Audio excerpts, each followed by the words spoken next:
Getting closer and closer to the start of training camp. I tell you what, I'm not getting closer and closer to the NBA Conference Finals. I don't know. I might watch a little bit of it tonight. But I did watch for the very first time WNBA. I watched Caitlin Clark last night. I actually watched. That was my first WNBA game. Not all of it. Because when she got hurt, I kind of lost interest. I know she came back in. I think she scored 17 last night. I can't believe it, though. I watched a WNBA game last night. For the first time, I don't even know how many years that league's been in existence. 29? That's the first time I saw that. And I was like, okay, I'll tell you this. It's more interesting than Indiana Pacer basketball. It's more interesting. It's just, she's more interesting than the NBA right now. That's a good thing. Hopefully the NBA takes notice of this and then works alongside the WNBA and takes full advantage of this like they did with Magic Johnson and Larry Bird. I totally hope that they take advantage of this. And I see people in here saying, well, she sucks. It's not the point. Once again, missing the point. Some of those women are some of the greatest basketball players of all time that no one even knows their name. You couldn't line 10 people up in a mall and anyone could pick any one of them out, but you could put her in a mall with 10 NBA guys and they would pick her out of a crowd more so than the guys. You're missing the fucking point. As usual, many of you do. This is about recognition. This is about awareness. Isn't it funny? I could take 10 Major League Baseball players, put them in a Philadelphia mall. You probably couldn't name 70% of them. I could take 10 not named Patrick Mahomes quarterbacks in the NFL, put them in a mall, you'd name every one of them. You know why? And get this, they wear helmets. And they wear helmets. The NFL doesn't even promote one particular athlete. They promote their sport. That's what makes the NFL the Teflon League. It can do anything it wants. America's starving for it. Just starving for it. It's really awesome. I really love the fact that, she's making that brand. All right, enough with that. OTA's going on for the Philadelphia Eagles and really a lot of teams. We are packed today. Xander's going to join us at 3:30. Angelo Cataldi will join us at 4:30, and you'll have to indulge me. University of Miami has asked me to do something, and it's a fishing tournament that some of you might be interested in. It's in Isle Morada. And those of you who listen to the Big Sill Show here might get some kudos to go down there and want to do some fishing down there. It's a really great tournament. Bill Belichick will be down there. A bunch of NFL coaches are going. This is an event that Jimmy Johnson's associated with, and it's all through the University of Miami. So you might be fishing or sitting next to Bill Belichick on a boat. It's pretty cool stuff. All right, that's here for you. I have to start this out, though. Hey, as we get into, like our conversation we had yesterday, I'm not making this list up. This is not my list. So Jalen Hurts, according to PFF, Pro Football Focus, here are the quarterbacks ranked ahead of him, according to these guys. This is not Big Sills. This is PFF. Mahomes, 1. No brainer. Lamar Jackson, 2. Okay, reigning MVP. Sure. By the way, Rob goes, here we go. No, this isn't my list. This isn't my list. These are the PFF ranked quarterbacks according to these guys going into this year.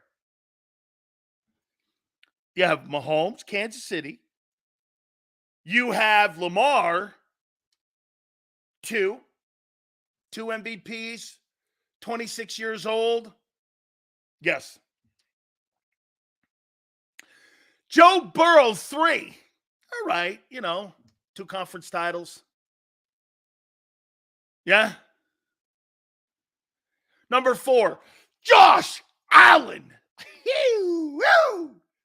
Number 4. Damn. Josh Allen, 4. Hold on here. This gets even better now after the first 4. Justin Herbert's ranked ahead of your guy? Wait a minute. Not this. PFF ranks Dak. Dak back. He's 6th. Holy shit. Dak Prescott is ranked ahead of Jalen Hurts. Okay. Better year.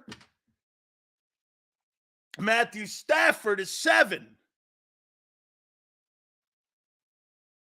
Aaron Rodgers played 4 minutes last year. Hold on. He's 40 years old. And Jalen Hurts, wait a minute. Aaron Rodgers played 4 minutes in 2023. 4 minutes. And he's ranked 8th. And there's your boy Hurts at 9. So Dak Prescott, Justin Herbert, Matthew Stafford, and Aaron Rodgers at 40, ranked ahead of your guy. CJ Stroud is 10. Love is 11. Trevor Lawrence is 12. All right. Tagovailoa sitting there at 14. Damn. What happened? Big Sills ain't the only guy who thinks that guy can't win. Again. Holy cow. PFF to validate once again what we're saying here. As you're in your OTAs and you're getting, I cannot wait for this season. I am really excited for Eagle fans, for NFL fans. I can't wait for this year because we are going history. No, this came out today. This came out today.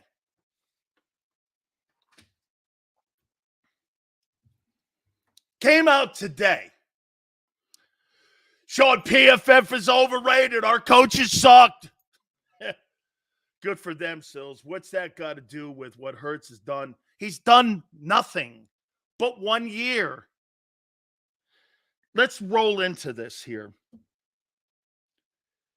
I have one question about that. If your guy is so good, why couldn't he stop the collapse? I saw a poll on WIP in their Twitter account. You know what it said? Is Jalen Hurts being graded too hard for his 23 season or criticized too hard for his 23 season? Well, you gave him all the kudos in the world for the 22 season. He should be criticized for the 23 season. You can't have it both ways. Is he taking too much heat for 23? No, you gave him too much love for 22. Goes hand in hand.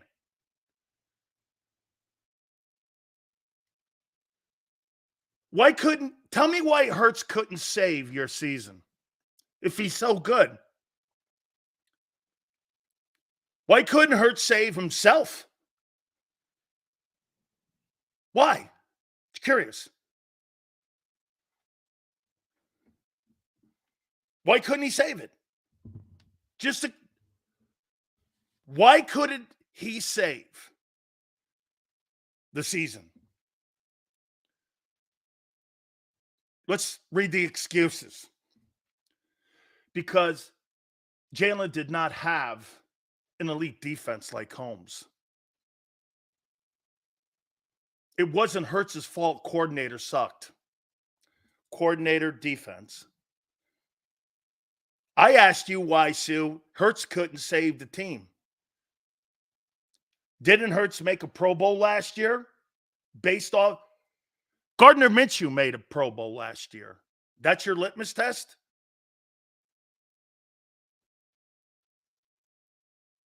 Other than Mahomes, why couldn't any other quarterback? No quarterback lost and went 1-7 down the stretch like that. No one that was in the playoffs, except your guy. Jalen didn't play corner. Not one accountability in here from anyone about Jalen's own ineptness. Look at all of these people in here making excuses for a failure at his own hands. Nobody. The whole team sucked. The defense sucked. The coordinator sucked. Jesus criminy. I've never seen in my entire life people rally around a guy and are afraid to give constructive criticism to than Jalen Hurts. I've never seen that. And I agree with Emmanuel Acho. I posted it on my Twitter page. Hey, this guy has had 1 year and 2 mediocre years. And you're giving me all this grief about how he's great. Top 5 quarterbacks don't have 2 shitty years and 1 great year. That's not greatness. That's mediocre. Dude, you were not 10-1. You were 11-6. You were 11-6. You were not 10-1. You are 11-6. That's who your record is. You are not 11-1. You are 10-6 or 11-6. Stop segmenting so that a narrative can be made. I'll ask you one more time. Why couldn't Jalen stop the collapse? Here's my point, Joe. No one will answer the question. Why couldn't, defense sucked, coaches sucked. Why couldn't Jalen affect the collapse?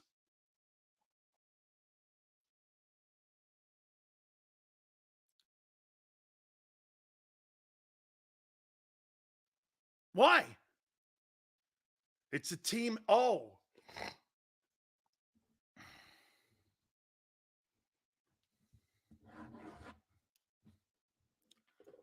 Why couldn't he stop the collapse? Because he was on his ass like the rest of them. He's not experienced enough. Hey, UP. Could that have been a learning lesson for him? And he takes that into 2024? He seems to be a guy that doesn't like to make the same mistake twice. I'll give you that. Maybe that was a learning curve year for him. Let's play both sides here a little bit. Sills. Well, don't you think maybe he takes that and applies it to this season? And he knows what not to do now? Because he is really young still? Okay. I'll bite. I'll bite. I'll bite on that. Yeah, I'll take that. Organization as a whole sucked. That includes Q. Do you think that he takes what happened last year and he applies it to this season? And I don't know if he's going to put up better numbers, but maybe what he will do, Q, and I appreciate that, Q. Thank you. One thing he can control is the amount of turnovers. Right? Okay.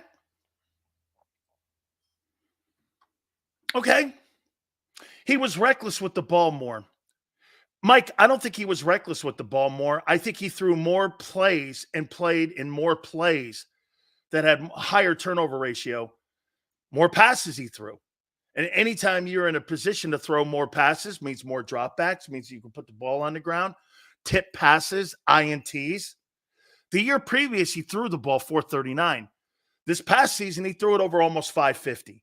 So you're talking about 100 other opportunities for him to have turnovers in. He's got to be smarter this year. You know what, Anthony? That's the key right there, is just protecting the ball better. Okay? Hurts versus the world, unless they winning, then it's everyone around him is the reason. I don't know what that means. So Hurts didn't get in the way of Cox and Kelsey as leadership. And that made him be in the sideline just sitting there. Wasn't his Martin, are you saying it wasn't his team yet? I got to tell you, the Patriots weren't Tom Brady's team early. It was Bruschi and those other guys that were veteran dudes that were on that football team prior to Brady even getting there, right? Vinatieri, Willie McGinnis. It was their team, right? Okay. You guys are really coming up here now. Yeah. By the way, I'm biting. I'm biting on it. Yeah. Maybe it wasn't his team. Is that what you're saying, Martin?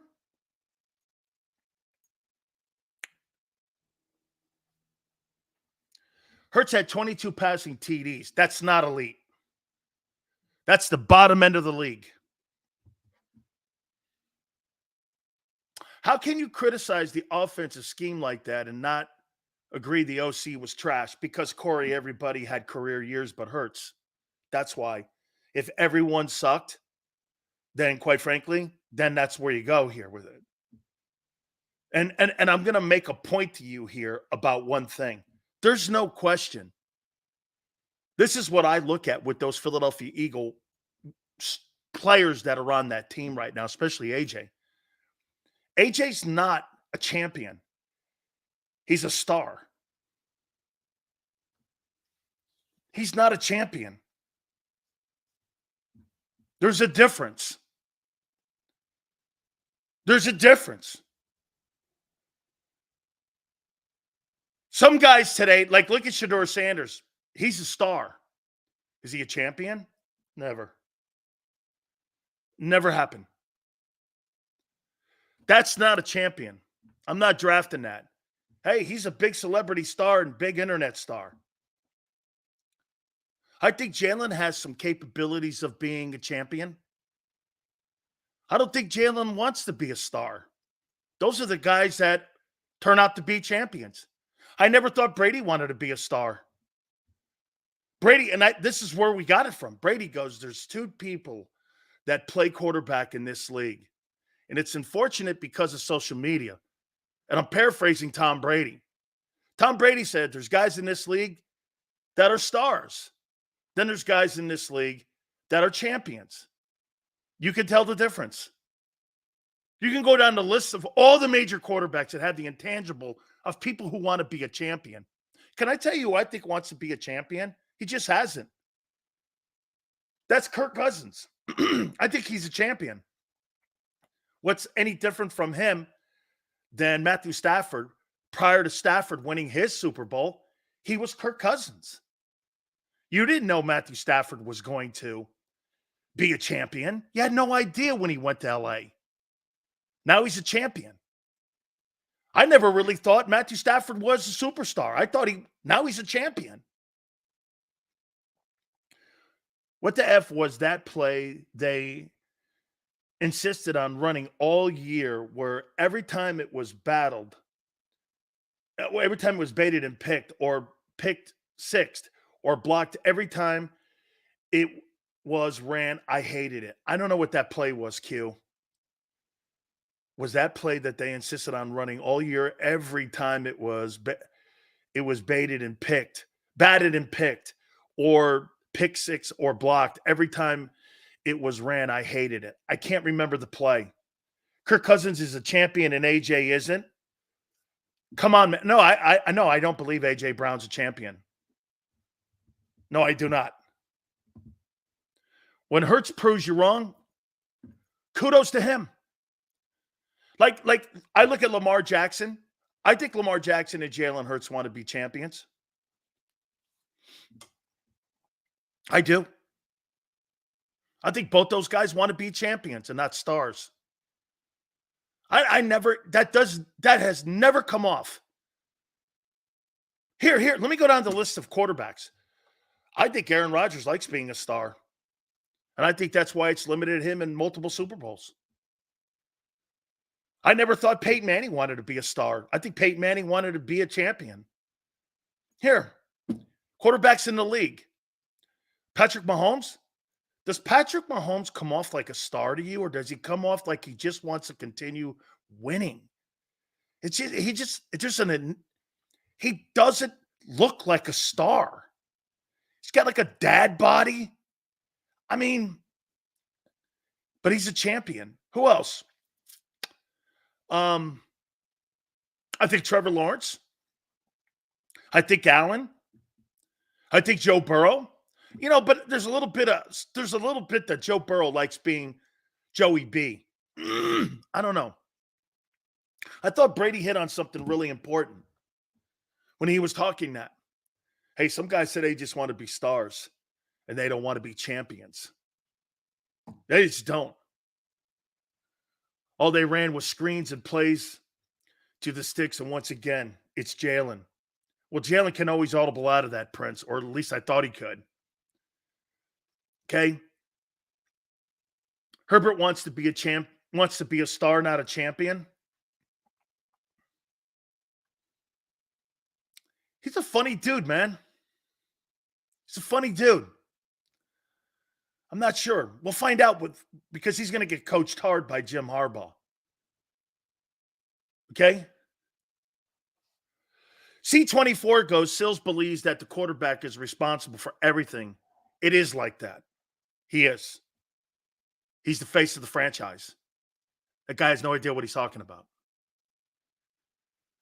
A defensive tackle is never going to be the face of the franchise, and he's never going to get the credit for the win, or he's never going to get the credit for the loss.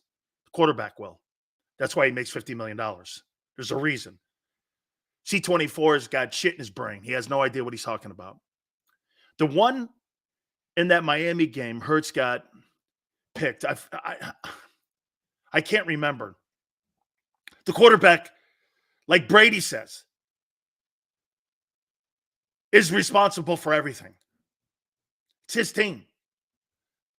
How that team goes is a reflection of your QB.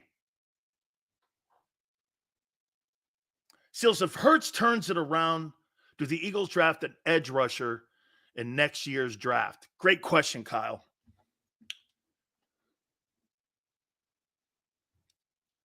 Yes. Yes. Yes. How come Josh Allen can't win an overtime game? Allen is 0-6 in overtime. How come he has more wins than Hurts in the last 3 years? More touchdowns, more yards, higher win percentage. Why is that? 0-6. Who's got the most wins in 3 years? He's got 35. He's second only to Mahomes. And by the way, Senor, don't you find it odd that everybody in the NFL and anybody who covers the league doesn't have your guy near Josh Allen? Except you. I would, hey. It's ridiculous. I'm not debating Eagle fans on a guy who's better than your guy and has had one season. And all you do is throw 20. How about this?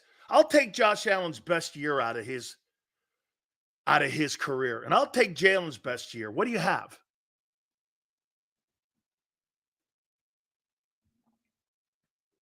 Last year, Hurts was number 2.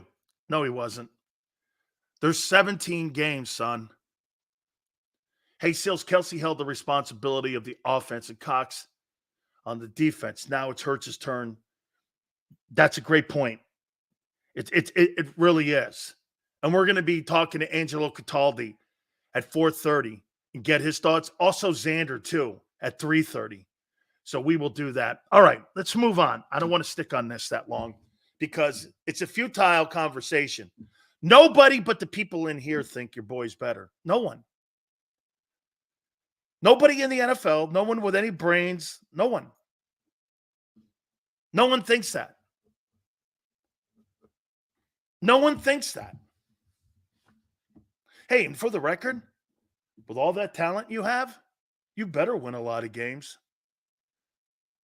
You better. First round picks, 25, 30, 40 million. Come on now. All right. Let's move over here. I think this is going to be an interesting season. I think there's 2 quarterbacks that remind me a lot alike. I think they're Lamar Jackson, and I think they're Jalen Hurts. In your opinion, who has a better year? And who makes the bigger impact for their teams? Hurts, Barkley, Lamar, or Derrick Henry? You want to add coaching in? Harbaugh and Sirianni. You go right ahead. If you don't, that's fine. Who will have between these two, Hurts and Barkley, Lamar and Derrick Henry? Who will be more impactful in winning games? Hurts and Barkley. You got the reigning MVP and a guy who had 1,200 yards last year.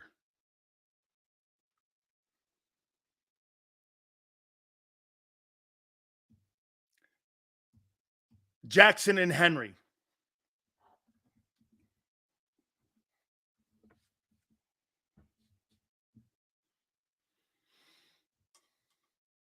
Who?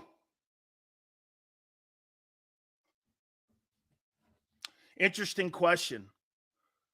Would I switch Allen for Hurts if given the choice? Much as I F with Sills for shits and giggles on it, I'd probably make the switch. Hey, Slagger, you wouldn't draft Slagger. All kidding aside, you would not draft Jalen Hurts. If all the quarterbacks were to be drafted in the NFL draft today and everything were equal, you wouldn't take Hurts over Allen. You wouldn't take Hurts over Burrow. You wouldn't take him over Lamar Jackson. You wouldn't take him over Justin Herbert. You wouldn't take him over, you might not take him over Trevor Lawrence. You would never draft that guy over any of those players. And you know it. Harbaugh had Lamar throwing 37 times in that championship game. Terrible mistake. Absolutely terrible mistake. Henry's not on the decline. How can you say Henry was on the decline last year when your guy didn't touch 1,000 yards and Derek was on a shitty team still and went for 1,200 yards and 11 touchdowns? How could he be on the decline when he had 1,200 yards rushing last year? How's that possible? And Barkley had 900. And they were both on shitty teams. How's that possible? Hey, by the way, Derrick Henry will be playing behind the third best O-line in football. It'll be the first time in his career that Derrick Henry will have an O-line ranked in the top 3. What do you think he's going to do this year? 1,800 yards? 1,900 yards? I'll make a point to you. I bet you Derrick Henry goes for 1,900 yards this year. And I bet you Lamar gets 1,100 rushing. It'll be the most formidable running attack in pro football history. And they're not going to have to throw the ball a shit ton of times. If that guy throws, if he has over 3,300 yards passing next year, this coming season, I'll be stunned.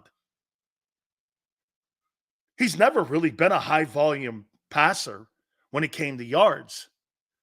But Derrick Henry behind the third best O-line in pro football. Here. What I love about this conversation, you got people in here who are trying to make it seem that Saquon Barkley is a better player than. No, Barkley will never touch high numbers. You got other people to feed.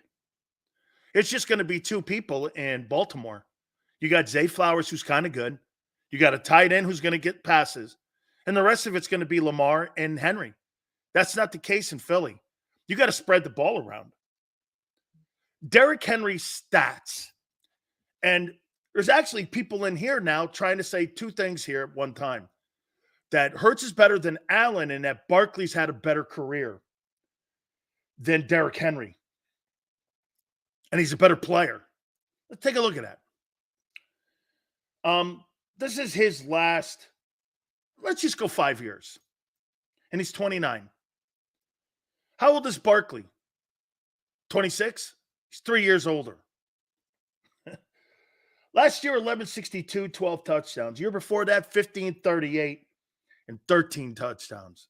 Year before that, in only 8 games, 937 yards. He was on his way to $2,000 and still had 10 touchdowns and finished in the top 10, only playing 8 games. Year before that, 2027, 17 touchdowns.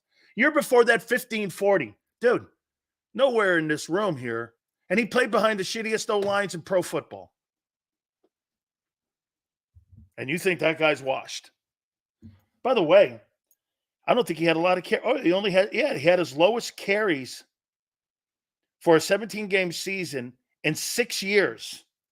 So they didn't give him the ball a ton. He still led the NFL with 280 carries.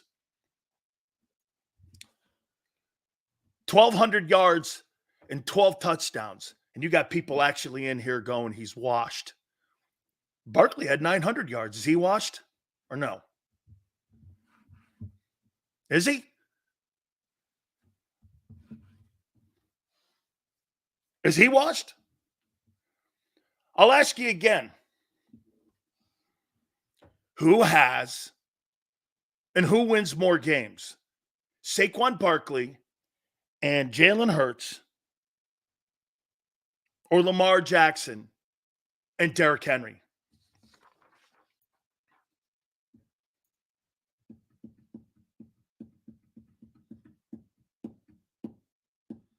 I never said Derrick Henry was washed last year. Absolutely ridiculous. Absolutely ridiculous. Absolutely lie. I may have said Barkley's washed.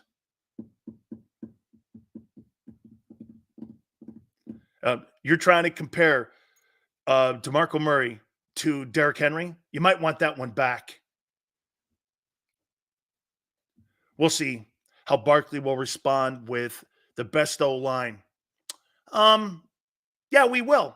But once again, Adam, he's not going to get 3. How about this? Let's do one thing here. And let's have a reality check. Okay? Let's have a reality check here on Barkley and his impact that he's going to have. Saquon Barkley stats. Let's have a reality check. Okay.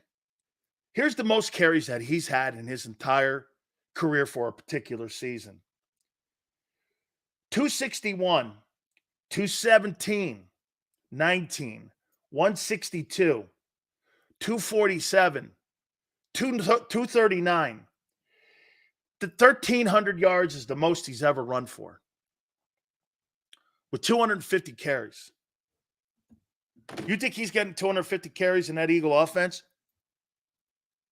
He might get 250 touches. Dude, Barkley's numbers are not going to be an upgrade. His upgrade is going to be in pass protection. That's where his upgrade is. He's one of the absolute best pass blocking running backs in the league. If Saquon Barkley gives you 900 yards rushing and another 600 receiving or 4 or 5 receiving, It'll be more than any back that you've had in the last 5-6 years. Okay, and he gives you 50 catches. It'll be the most by a third wide receiver that you have had probably in the last decade. Look at what Senor says. The Ravens choked in the playoffs. They were playing the Chiefs, who just went back to back. You played the Bucs. The dude's playing Mahomes in the playoffs in the AFC title game. Don't you think that's a difference? Dude, playing the Ravens and the Chiefs versus the Bucs and the Eagles is night and day. It's not the same. I think it's more embarrassing that he lost to Barkley, that Jalen lost to Baker Mayfield. It's embarrassing. I don't think it. Do you really think it's embarrassing for Lamar Jackson to have lost to Patrick Mahomes in the AFC title game? Did you think it was embarrassing when Manning lost to Brady all them times in the AFC title game? I mean, are you crazy? It's not the same. It's like losing to Tiger Woods in the U.S. Open. It's one thing to lose to Bob May in a U.S. Open. It's another thing to lose to Nicklaus or Tiger or Seve. It's two different things.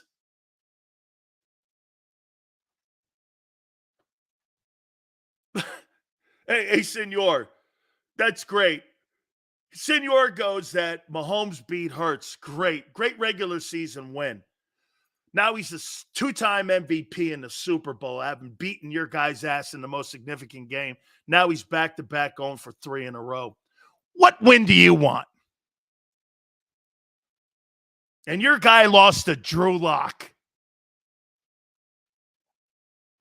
Hurts and Barkley will beat the Ravens this year. Watch. Never happen. You think you have a defense that's going to defend Lamar Jackson and Derrick Henry. I can't wait to watch Derrick Henry run over Devin White.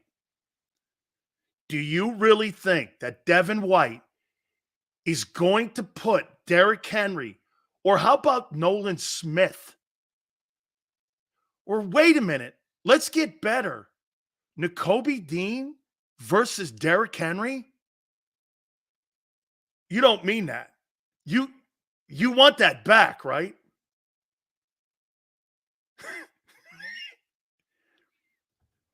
Derrick Henry versus Nakobe. Holy shit, I'd rather have Xander play inside linebacker. Holy shit. Can you imagine little tiny, little itty bitty Nakobe Dean? Can you imagine that little itty bitty guy tackling Derrick Henry? Remember what Josh Norman got planted on his face? Holy shit. I can't wait to see that battle. Yeah. That battle.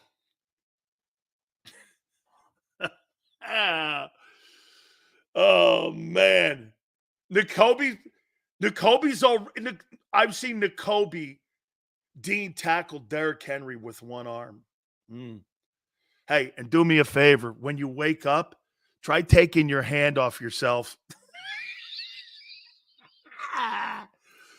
Oh, man. Oh. Nakobe. Nakobe. He tackled. Oh, wait. Yeah. Holy shit. Nakobe Dean will be in a sling.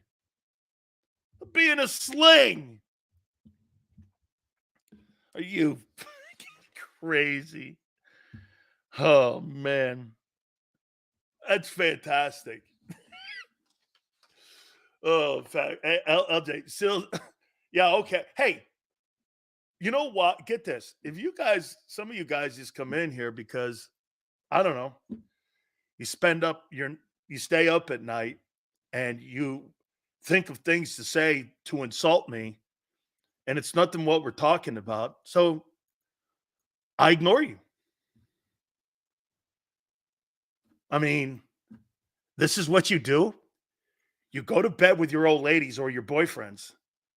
You wake up, you wait for 2 to 6 Eastern so that you could come in here and post 1,000 things that make no sense.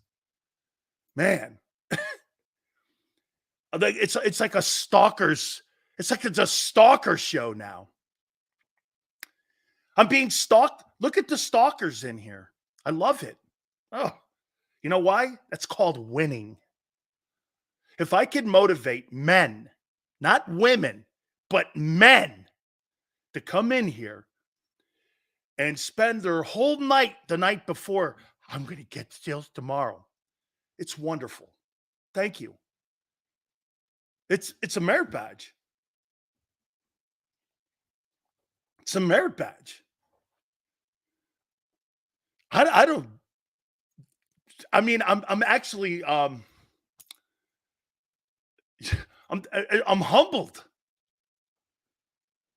I'm very humbled. Henry averaged 10 carries for 25 yards against the Eagles. Okay. Yeah. Not that defense. Not that defense. Okay. Go look at the Tennessee versus Philly 2022. Okay. That team went to the Super Bowl.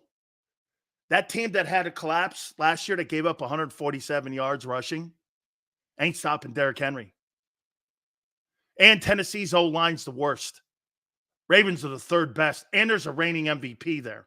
A little different, dude. Go to sleep. Go to sleep, kid. Go to sleep. Hey, what I don't get, and I honestly, just to circle back one thing here. Why does Hurts deserve the benefit of the doubt that he'll turn it around in 24? It's just a question. Why does he deserve the benefit?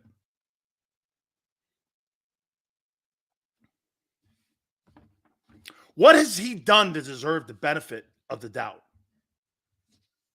And does he deserve it? Why? Kellen Moore, who's on his third job, better coaching? How do you know that? You're assuming that. Why does Jalen Hurts get the benefit of the doubt from last year? You gave him, is it because of 22 again? He's never been a high turnover. Well, wait a minute. You called Dak Prescott a turnover machine, and he's really not.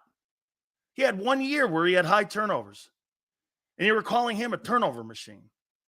And that Dak sucks now. Dak's 9-4 against the Eagles. Owns the team, actually. Has a pink slip for him. You could say whatever you want. The one thing you don't want to see is the Cowboys in a playoff game because they'll beat you. Resume says it.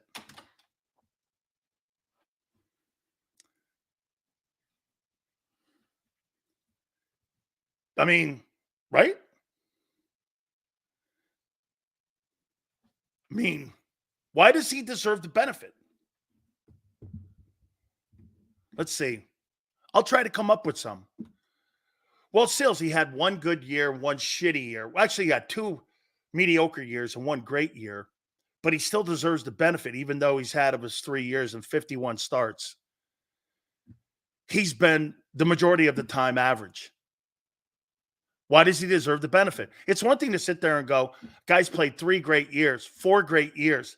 Like, guess who deserves the benefit? Aaron Rodgers. He's got 4 MVP awards. He deserves the benefit. LeBron James. He has a bad year. He deserves the benefit. Why does Hurts?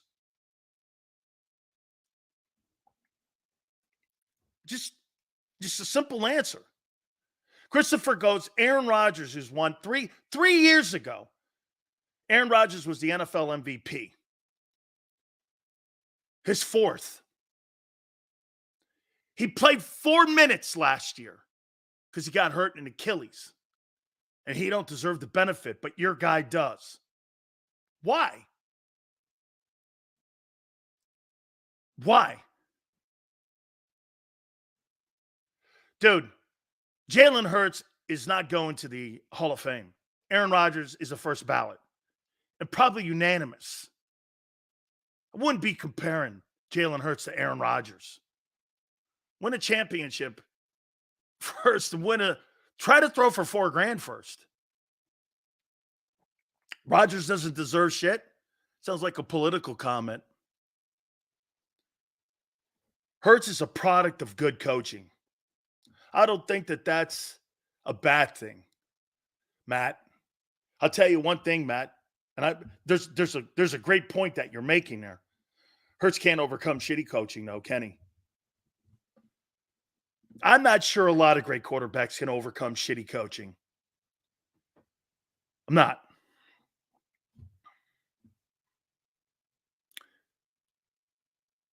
We know what he's capable of.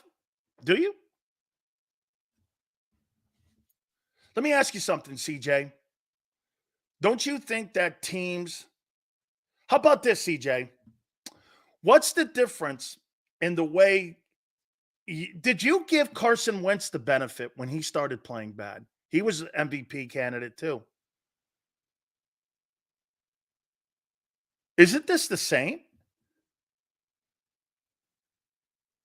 I mean, did you give him the benefit?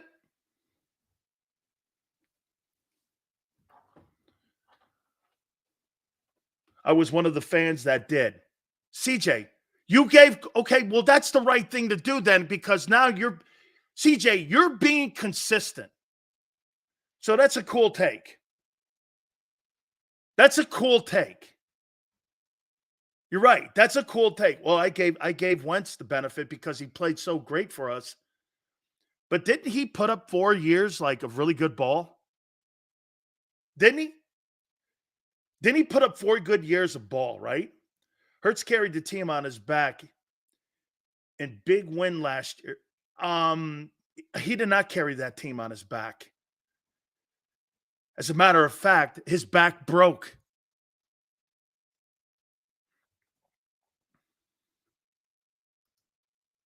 To be fair, the Eagles also didn't give Wentz weapons like Hurts has.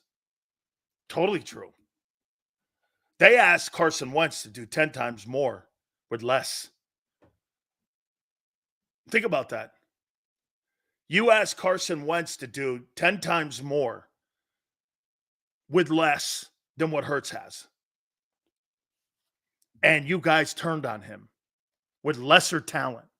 And you give Jalen the benefit with all this talent. See, this is my problem. A quarterback in today's league with that kind of talent on his roster and in his offensive huddle, you can't have bad games. You may not win games, but you can't look horrible for, 28 quarters. You can't look shitty like that with talent littered all over that offense like that. Wentz, in his entire career, had none of that. Had none of that. And by the way, even in the Buffalo game, Stephon Diggs had 74 yards. Can you name me another guy in that game other than the guy who had 502 yards in total offense? That's carrying your team on its back. That's carrying a team on its back. Honest to God, man. I asked you the question about Jalen. Why are you giving him the benefit of the doubt that he's going to turn it around? Is it because you want to? Is it because you want to?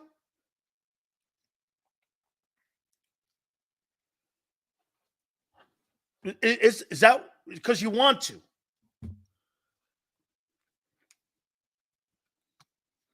That's okay. Just say it. I don't really have anything concrete, Sills. I'm just hoping he does.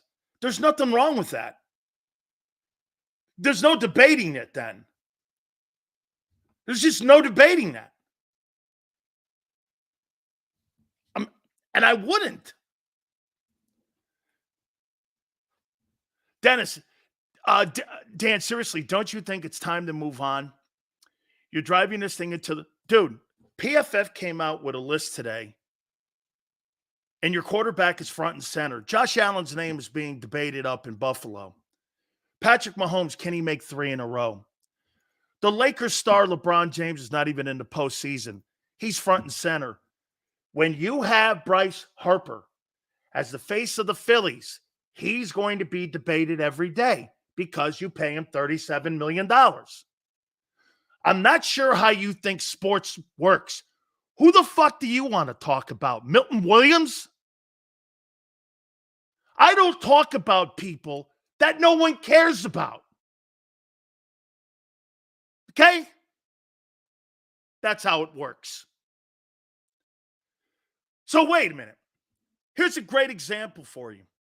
You think people give a shit about watching or listening to some Republican guy, or do you think they want to watch Trump? Good or bad? He's polarizing. You're not covering Republicans. You're covering Trump. And you're watching feeble-brained Biden. It's classic stuff. I've never seen anything like it. It's wonderful. Some of the best TV I've ever seen. I'm not even telling you who to vote. I mean, it's classic. It's great. No one's talking about anybody else in America. Okay? That's how it works, kid. Just here to help you. What choice do we have? We want to win. He's our guy. That's Coach. Coach, he sucked last year. Most of us aren't debating that. I hope anyway. Coach, that is, put that up there, Xander. That's right. Coach, now let's expand on it and ask you this. Do you believe the organization will coach him in the right direction to turn it around? Maybe that's an even better one. Let's take it out of Hurts' hands. Do you think he has the support and the knowledge of the front office and how they do things? They've already destroyed Wentz. Do you think that they are not going to make the same mistake twice, the front office?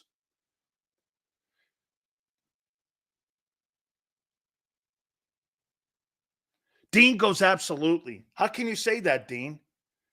You've had 4 coordinators in 4 years you fired or have moved on. Why would you say that? Seals, you think Wentz would do better with this offense? Not now. He's been figured out. No confidence. Nothing. Okay? Absolutely nothing. Okay?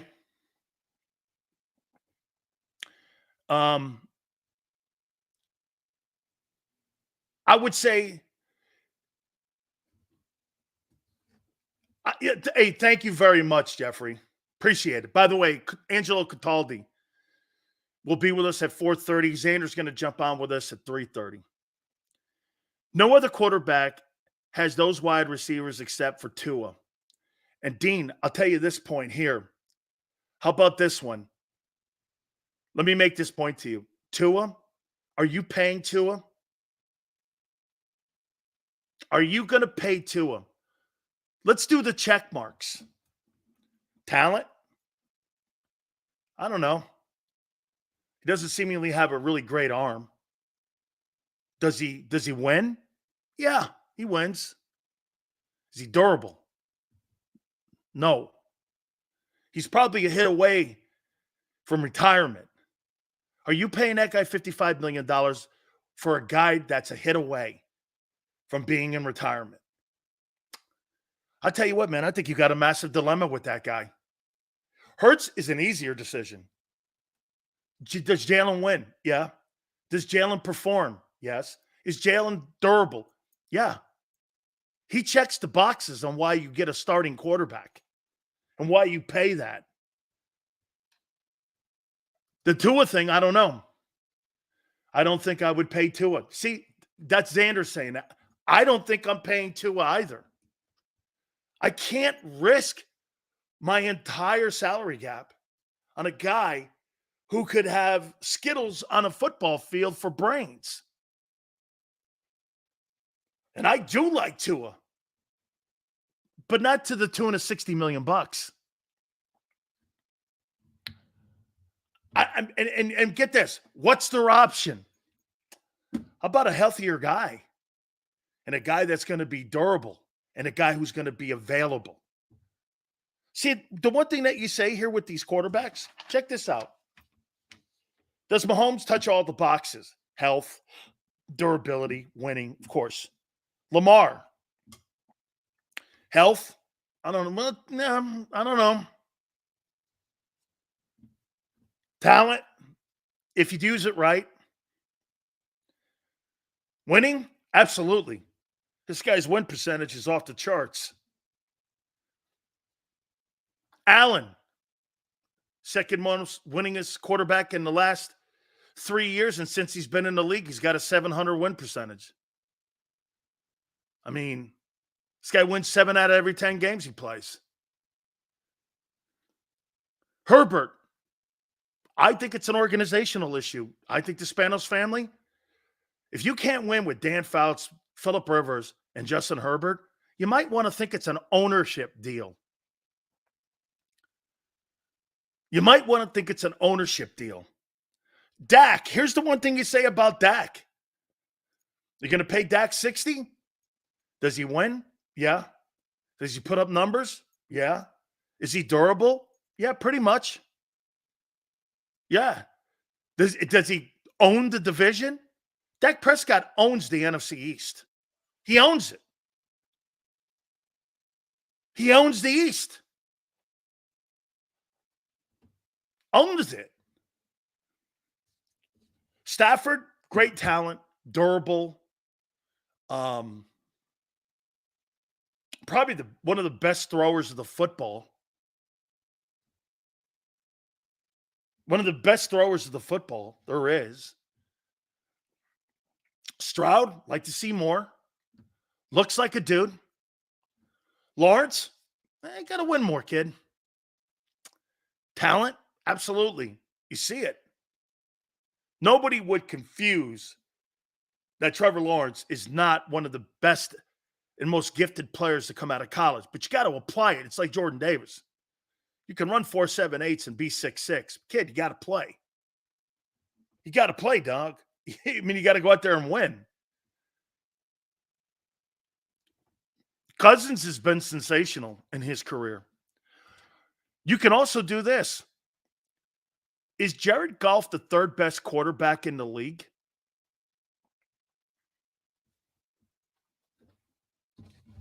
Who would you put ahead of Goff? Winning, durability, numbers, championships. Who would you put ahead of Goff? Who?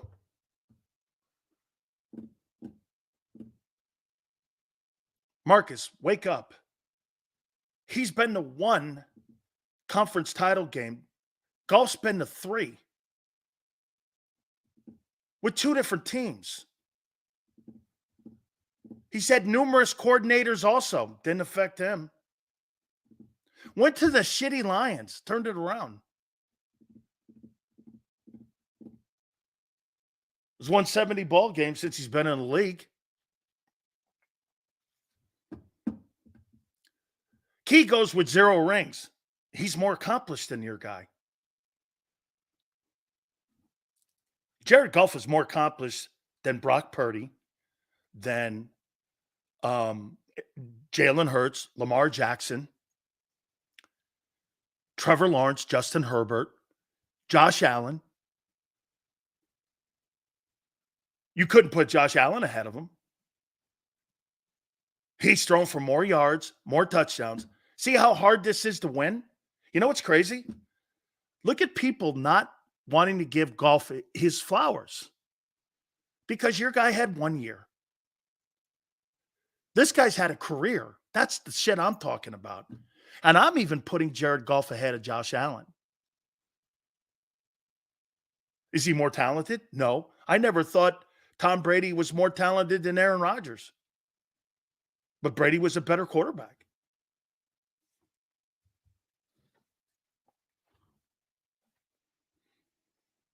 I mean, Jalen Hurts has had 2 mediocre years and 1 great year. Golf's had 5 great years. 3 conference titles. A Super Bowl, an NFC championship. Guy just signed a $215 million contract extension. He didn't get that because his name is revered. He did that, you know why? Because he wins. He puts his team in a position to hang around the rim. You can't debate it. There's no other quarterback in the National Football League. You could make the argument on Stafford maybe being third. But these new $50 million guys, name me another guy that's done more than him. Dude, that includes my guy. Hey, Fishing Maniac, who has won more than Jared Goff? Hey, Patrick Mahomes won, right? Who would you put 2? Who would you put 2? If you had to build your team around a quarterback right now, who would you put 2? On guy, how about this? Let's do this. Let's back up. Who are the top 3 most accomplished quarterbacks in the NFL? Individually, team-wise, healthy, and always available. Burrow is more accomplished than Goff? I don't think so. Name me a quarterback in the NFL right now that's more accomplished than that guy. Lamar's not more accomplished. What's he done in the postseason? He's got 2 MVP awards. Great. Golf's been to 3 conference title games and a Super Bowl. Thrown for 4,600 yards numerous times. 35 touchdowns. Okay, Mahomes. Mahomes and then who? This conversation always gets a little bit tricky because you just don't like Jared Goff. You know what? I'm not saying I do too. I'm with Maniac. I kind of like him. But when you look at all the boxes he checks, Flacco doesn't start. This guy checks all the boxes. Anthony goes, Allen. So you'd put Allen ahead of Goff.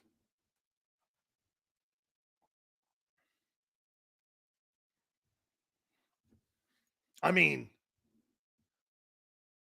you can't put Hurts in the conversation with Jared. Even in his first 4 years. His first 4 years were superior to Hurts's.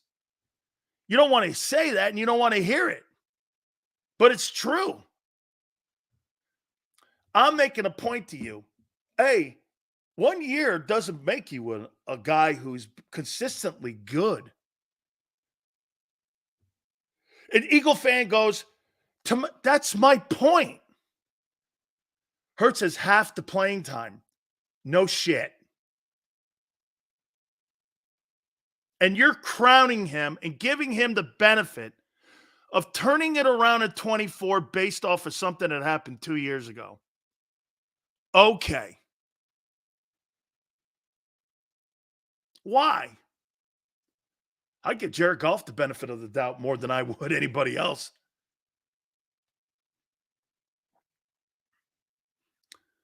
This guy's had different coordinators. He's not making excuses. Jared Goff's stats. And get this. It's not just stats. It's resume that goes along with it.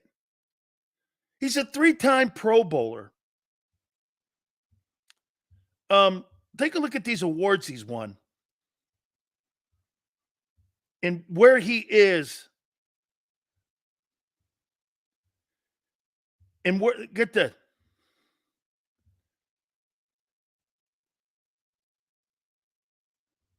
This guy had 30 TD passes last year. Here's awards. He's a 3-time Pro Bowler. Led the NFL in passing attempts in 19. He's currently right now the 3rd most valued quarterback in the league with his numbers. He's right now active. He's 4th in passing yards. Oh, wait, he's 9th in passing yards, active in his career.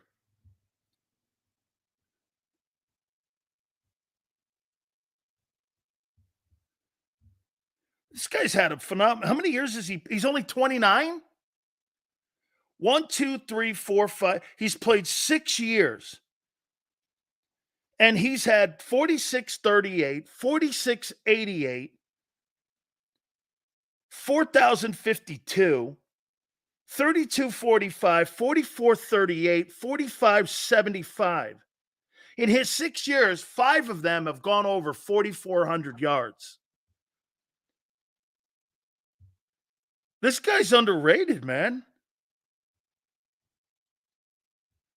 He's clearly underrated. Incredible numbers.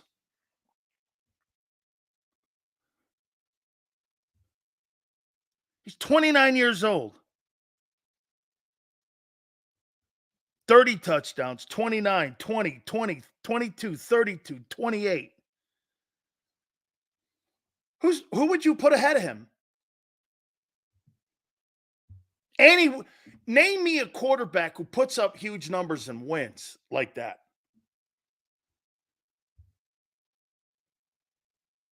Oh, wait. Lamar doesn't win in the postseason. He does. And he puts up huge numbers. Can't put Lamar ahead of him. Can't put Allen ahead of him. Hey, let's try active, Neil.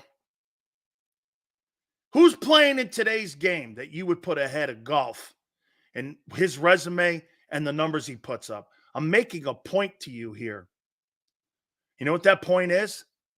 You can't base a guy's career off of 1 year. This guy's been doing it every year since he's been in the league. Every year he's been in the league, he has been around the playoffs and he's been to 3 conference titles. Is there a guy that's playing in today's game that has been to 3 conference championship games? Let me think. Burrow's been to 2. Mahomes, obviously. Lamar's been to 1. Stafford's been to 2. So Goff's been to more.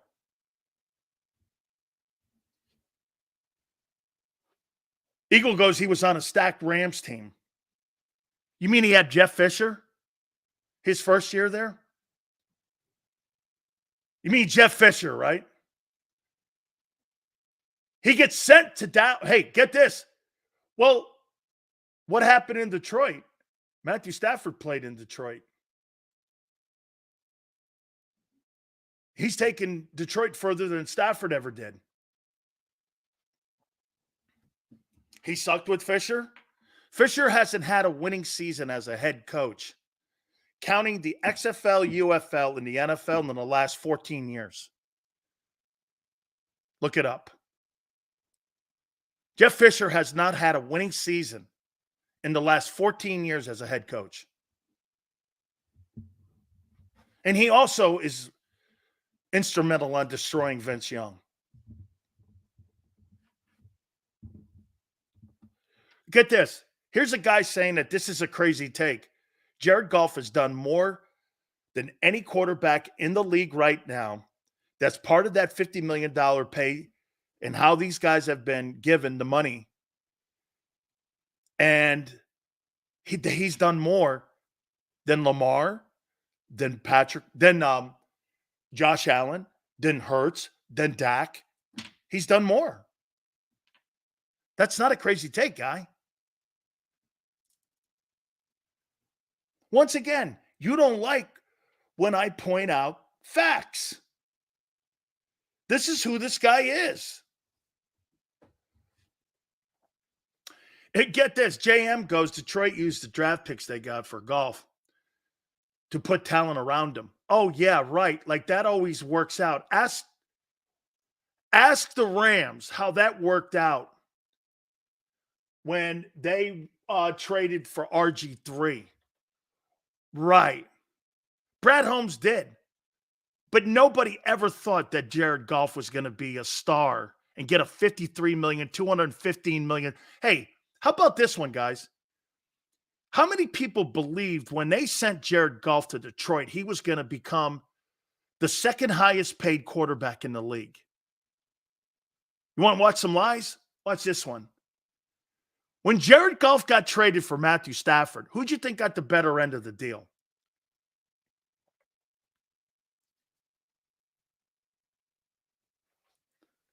Prince says that we're clueless. 3 conference title games, 2 different teams, 4,600 passing yards. He's got 4 Pro Bowls, and he just signed a $53 million contract. How am I clueless? Then the Lions must be, because they just paid him. And Goff was just in the NFC title game. And if it wasn't for bonehead coaching, they may have beat the Niners. Hey, get this. Matthew Stafford is still under 500 because of his shitty time in Detroit. You want to hear this? Jared Goff ain't under 500 in Detroit. Jared Goff ain't under 500 in his career. Stafford's still under 500. He ain't going to no Hall of Fame.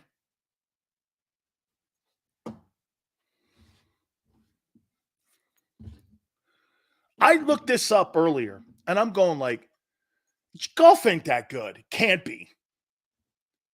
Can't be that good. Can't be that good. Can't be. All right, guys. I'm going to bring Xander up here in a couple minutes.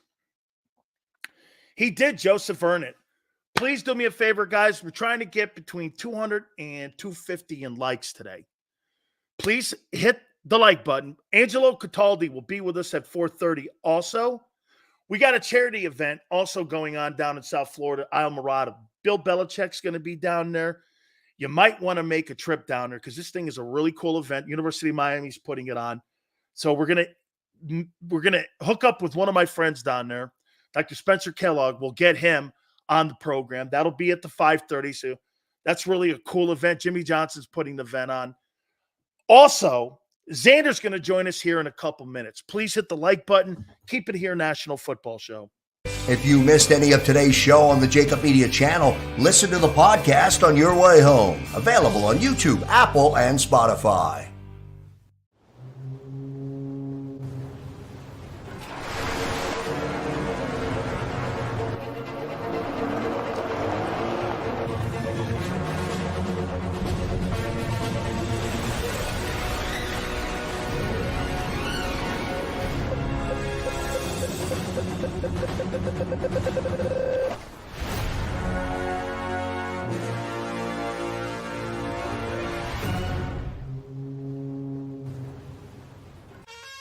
Is the best vacation one that you find, or one you get lost in? One that takes you to new heights, or reminds you to go with the flow? To get your feet wet and your wheels spinning? One that lets you find your own rhythm, or get carried away? Find the best of yourself. Get lost in the woods. Plan your stay in the Wildwoods today. Go passionately. Go fearlessly. Go confidently. Go Birds! Go confidently towards your goals with First Trust, Philly's hometown bank for nearly 90 years, and the official bank of the Philadelphia Eagles. We're focused on getting you over the goal line. So go with conviction, go with trust, Go Birds! and go forward with us by your side.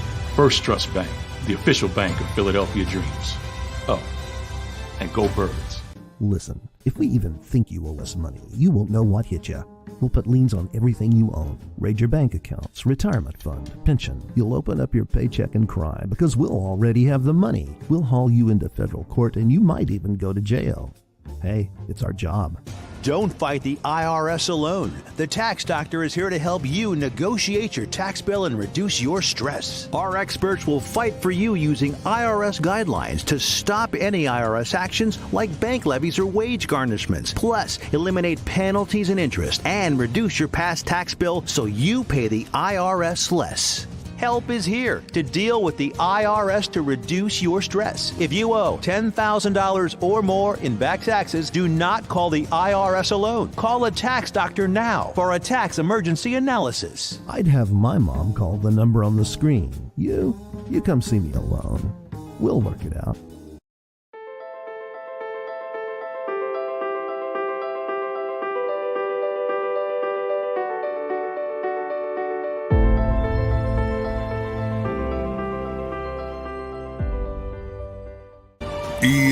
EAGLES, Eagles.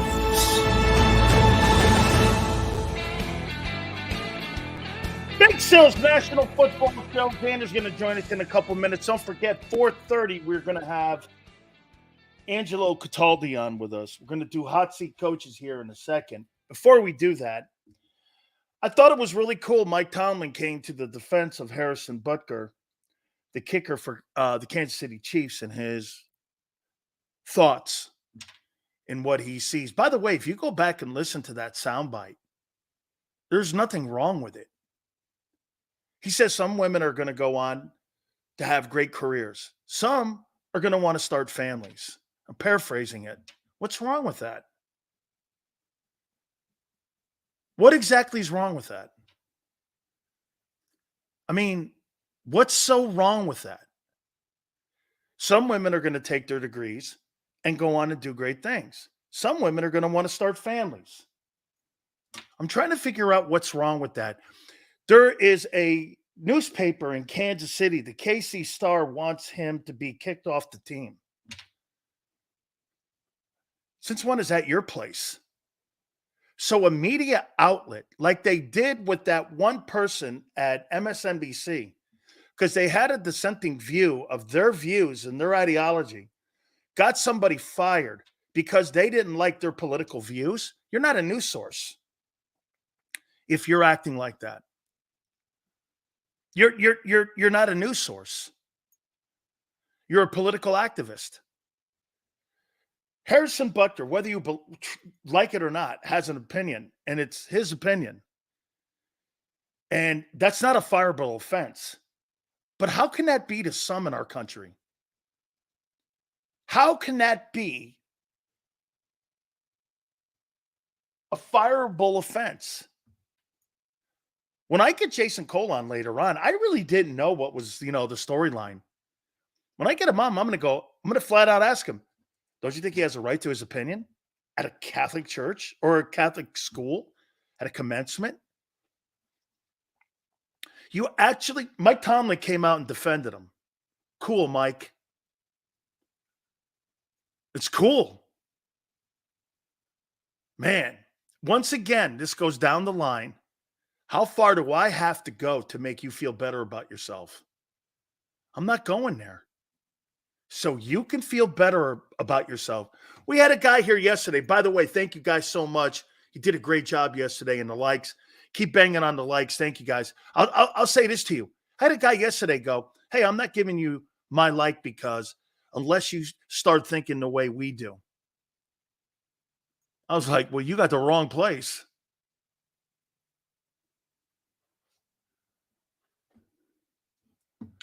JM goes kind of like you're trying to get Elliot Shores Parks fired because he wasn't punished like you.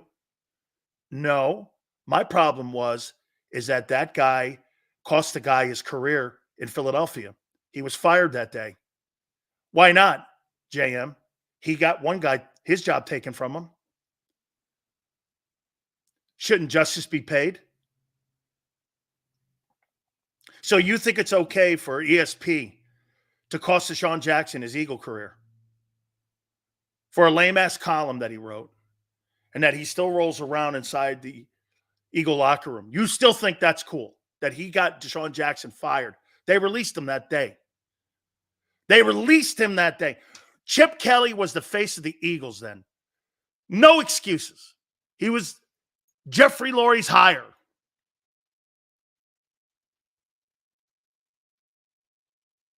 Jeffrey Lurie's hire. He thinks it's cool for that. Okay. Real quick before we get back, by the way, Xander's going to join us at the bottom here. You owe Aaron Rodgers an apology, half of you. You owe Aaron Rodgers an apology for his COVID takes. He was right. He was right. The mandatory lockdowns for children were wrong. The 6-foot thing is wrong. This is the White House saying it now, and CDC. Go on the website.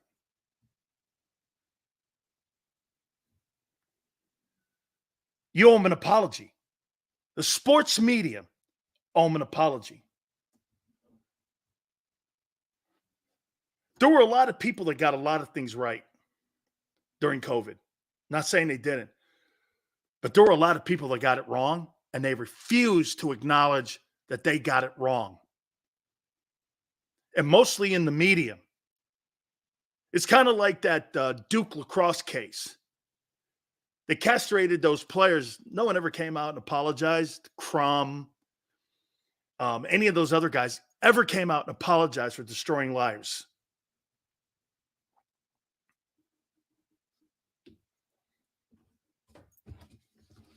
Crazy times.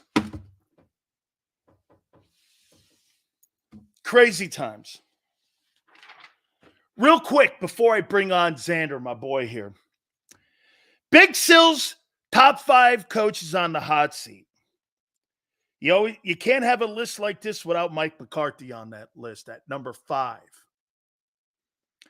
Number 4, Robert Saleh, New York Jets. Got to win, guy. Number 3, Matt Eberflus, Chicago Bears. What's that guy still doing with a gig? Number 2, Sean McDermott.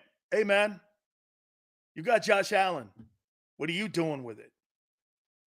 And number 1, Fredo Sirianni. You bet, baby.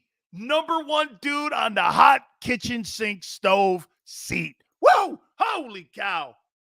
That guy put a John McMullen burn on my tailbone right there, man. Are you crazy? Now the star of Birds 365. It is my friend, Xander Kraus. One of the resident Jalen Hurts fans, and I have to introduce him correctly. Big Z! Big Sills!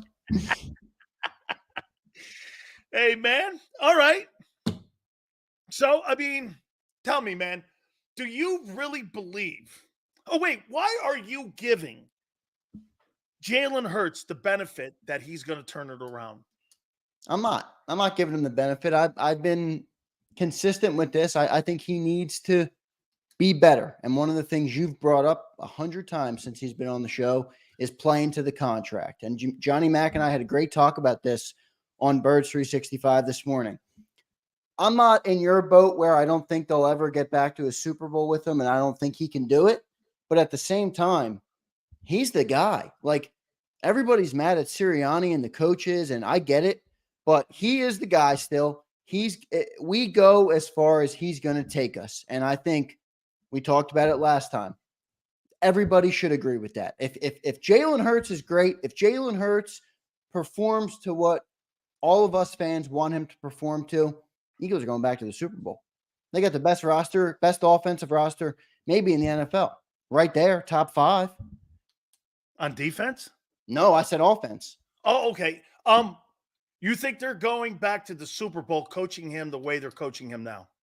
No, but they got new coaches. What makes you think they're going to coach him like they did last year? Because they have no history of coaching him any other way. Well, I mean, sure this is the they guy do. who coached Dak Prescott. He didn't coach Kyler Murray. No, I mean, this guy coached a guy who ran the ball 30 times. We're not talking about a guy who's going to go. They're not getting anywhere near 22. And I've said this to you before, Xander. If they coach that guy and get a better version of Jalen Hurts 22, that's a whole different convo. But if you think that kid is going to win games and significant games from the pocket, never happened. Well, I mean, this is where I don't agree with. Like, I think situational football matters, where sometimes he's going to have to throw more yards than other times. But he did throw the ball fantastically in the Super Bowl. Do you not agree with that? He threw the ball fantastically in the Super Bowl because he had an element in that game that allowed him to be able to keep that deep. What was the one thing in the NFC Championship game that you kept seeing? Everyone was late. Why? Because Hurts would freeze you with that RPO. Once that was taken out, that element was no longer there, and threat wasn't there. All I had to do, he became one-dimensional, Xander. That's what happened you're right. That Super Bowl performance was kind of like the 5th quarter against Buffalo. When he looks like that, he's a really. But how many times? It was even better. I mean, I think he threw for over 300 yards. He had a touchdown in that ball game. No interceptions. I mean, and this is where that's 22 games ago.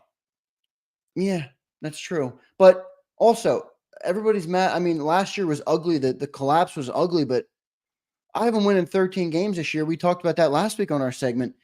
How many more games do they win down the stretch last year, right? They lost those. They went 1-7 down the stretch. If Hurts doesn't turn the ball over, how many more games do they win in that? 3, 2? They win the NFC East at minimum. And they're a 13 and 14 win ball club. And they're better on offense going into this season. Arguably, they have a better running back, but who knows how they're going to use them. They did lose Jason Kelce, which is a big loss. So, but I would say they're better on offense going into the season. I really would. And I like Kellen Moore better than I like Brian Johnson. At least he's been through an NFL season. Brian Johnson, that was a first-time thing for him, which was always a dumb decision. You knocked that decision the minute they made it. And so did John McMullen, and so did everybody else. Then they hired Patricia, what no one got. I mean, we didn't have it. Remember we looked on the website? Yeah. We were all going, what's his job title? Yeah. Brian Mack was doing the same thing. If you're so sold that he's going to do this, Xander, why wasn't he part of resolving the problem and being a problem solver during that stretch? Why couldn't he stop the meltdown?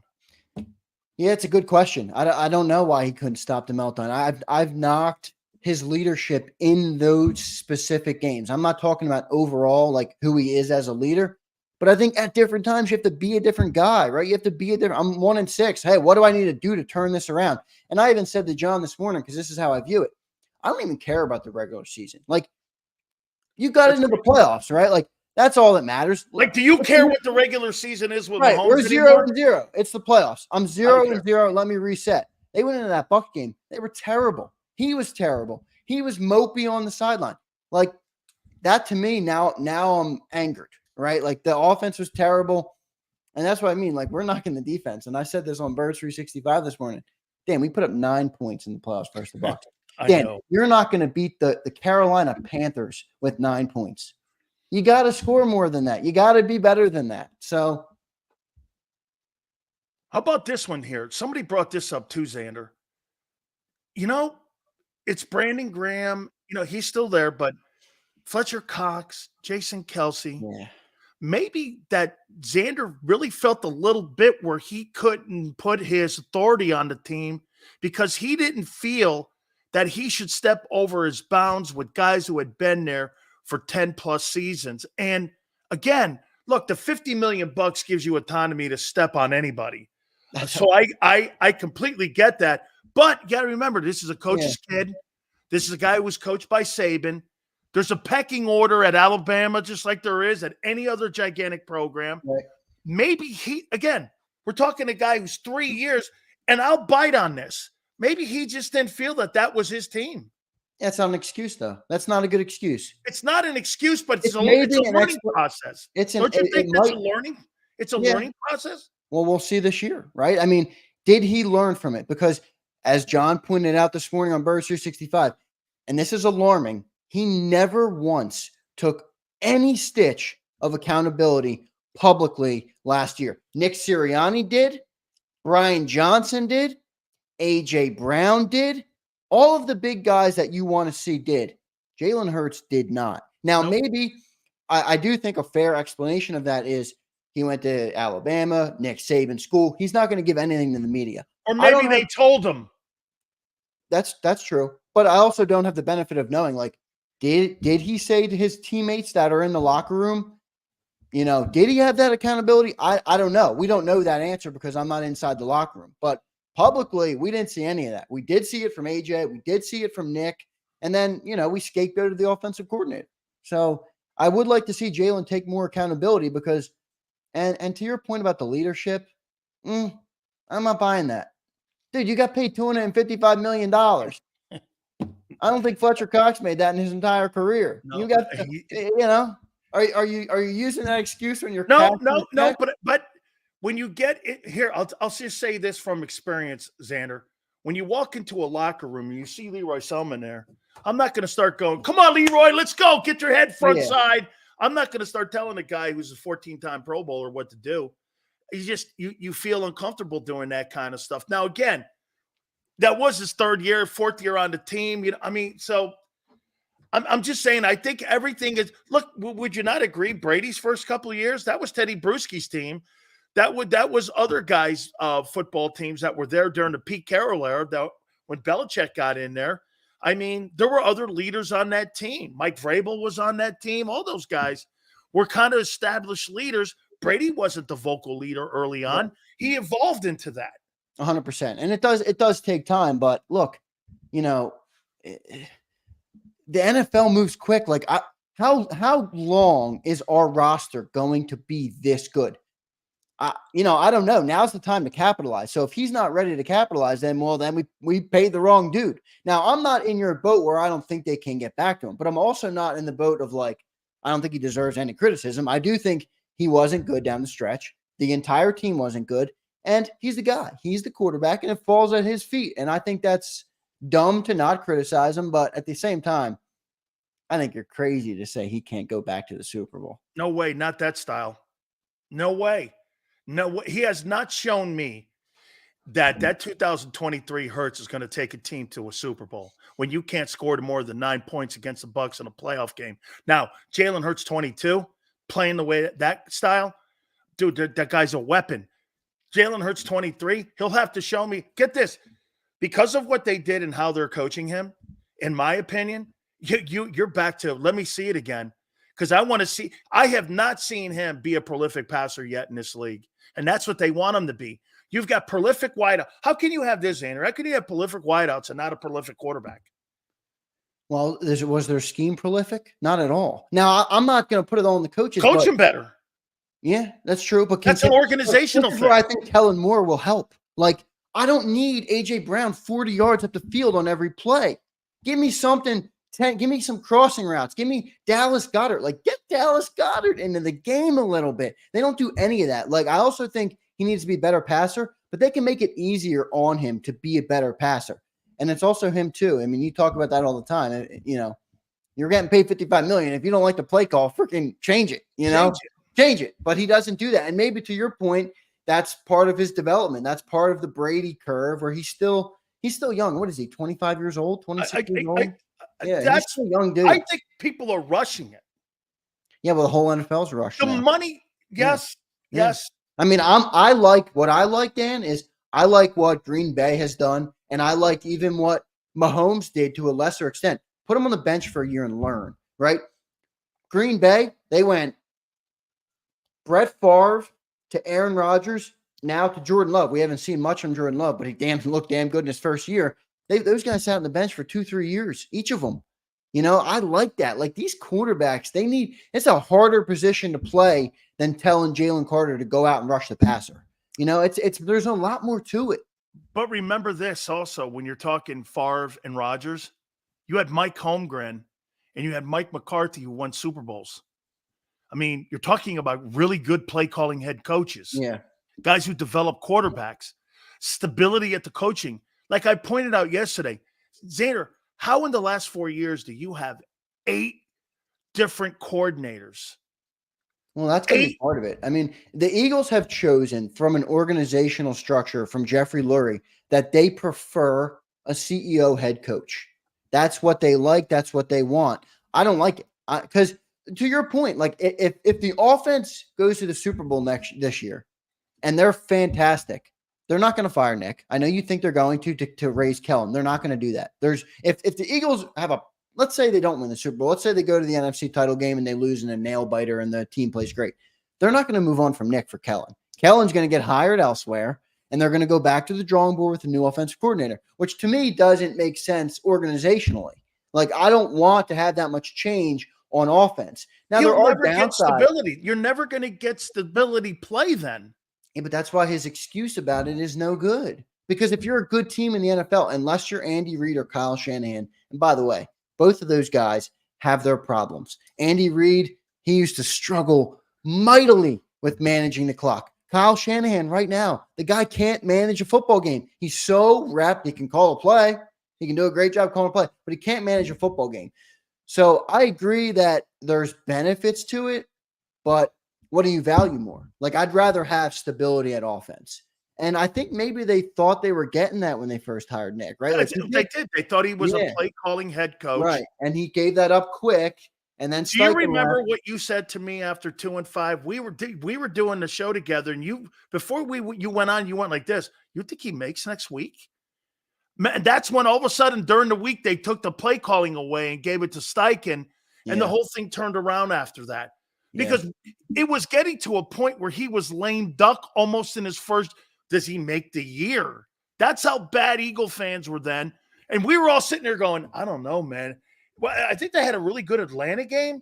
And then after that, it was like a total shit show for 2-5 in a stretch. So yeah, you're right. They started off with a win versus Atlanta, and they looked pretty dang good in that game. And after that, it was all ugly. JM brings a good point here, though. The front office doesn't allow it. I mean, they don't want a coach to have autonomy, whether it's coordinators, head coach. That's why they love Nick. That's why Nick wasn't stability in your play calling then. I don't know. See, this is where it's like having 2 captains giving you a different direction on how to get somewhere. I want to drive. If I'm driving someplace and I have success at it, why should I take a different route? Because it's your route. Yeah, I want to take my route. Part of me wonders if they don't want to win, Dan. Like they do, but do they value their way? Their way. The business is making money. My team went up in value, and everybody talked about us all over ESPN all season long. Like, I don't know. I hope they don't think about it like that, but it's certainly plausible that they do. Okay, I have a bone to pick with you here. Okay. It was 2 days ago you were talking about Hassan Reddick. Yeah, we went back to that topic. That was a good topic. Hoss, you can't get 60% of Hassan Reddick out of Bryce Huff when you're paying a guy $18 million. That guy's got to come in and he's got to give you 60 tackles and he's got to give you TFLs. Do you know the year that you guys went to the Super Bowl in the NFC Championship game? Hassan Reddick was number 1 in third down sacks and number 1 in forced fumbles, and he had 16 sacks. Counting the playoffs, he had 19 sacks. That guy is a force when he's wound up and run into a wall. Now, for me, I have said it and I'll continue to say it. Was he a one-trick pony? Yes, but when used correctly, I hate to say it. He was an effective pony. Jonathan Gannon used him correctly, man. Yeah. He totally used them. Once he figured it out, and once they got those 2 D tackles, once they got Linval Joseph and Ndamukong Suh, right, they didn't have to worry about stopping the run any longer. They just rushed his ass. I think Bryce Huff is outside of the coaching staff. I think he's the single biggest question on the football team. Because the other thing that Gary Cobb brought up yesterday, which was a great point, their defense in the Jet, one, they probably played a lot of games that didn't matter. They were a 7-win team last year, by the way. So, and coverage sacks are a real thing. He's got Sauce Gardner, DJ Reed behind him. He's got Quinnen Williams. He's got Ed Al. They have a tremendous defense. Now you're going to catapult him. He's the premier edge rusher. You got rid of Fletcher Cox, so your two young DTs are. I like Jalen Carter, but he's still a little bit of an unproven player. He is. You know, there's a lot hinging on Bryce Huff, and if he's not effective, I don't think that I think that defense. I don't even think you can blame Fangio. Like, how are they going to be better? They have no linebackers. By the way, the other big question because who's the one spot? What's the one spot on defense? I'll ask you this before I get to my point. What's the one spot on defense right now that there's no question mark? One spot right now on no defense. questions. No questions on defense. I don't know. Jalen Carter? No, he's still young, not proven yet. CB1, right? Darius Slay. Okay, probably. I got questions on that too, dude. Like, I look at that. I think there's question marks I think question marks at every position. Yeah. Well, my point was like, nobody right now is talking about, Darius Slay, because it's the offseason. There's more questions on the rookie corners and the safeties and the linebackers and even Bryce Huff in the defensive line. I think Darius Slay could, and it wouldn't be Darius Slay's fault, he could take a step back this football season. He's 33, coming off more injuries. I think he could take a big step back, and now you're in deep trouble. If Darius Slay takes a step back, which most corner, it's the defense is going to be the bottom of the league. Bottom of the league. Don't you think also Gardner Johnson? I think he's an upgrade. You don't think he's a gamble? You think he's going to duplicate what he did in 22? Last year he was on IR all year. Yeah, and he was hurt with us too. How many games did he miss with us that year? 4 or 5 games. Remember, because he led the league in interceptions, and everyone was like, "Oh, he led the league, and he only played 12 games or whatever it was." He's a question mark, but if he's on the field, Dan, it's a big if. But best ability is availability. If he's on the field, he's a big upgrade. Let's see what we got here. Isn't this Nick's last year in his contract? I believe he has 2. I believe he has 2 left. Yeah, he's got 2. I think it's this year, next year. He signed a 5-year deal. I think they don't really make the coach contracts too public, so I don't know exactly. Yeah, the Eagles aren't very public with it because I heard that he makes between 6 and 9. He makes between $6 and $9 million bucks, and I thought he had this year and next year still remaining on his contract. That's another great point. He's been to 3 straight playoffs, and he's been to the Super Bowl. Don't you usually give contract extensions to guys like that?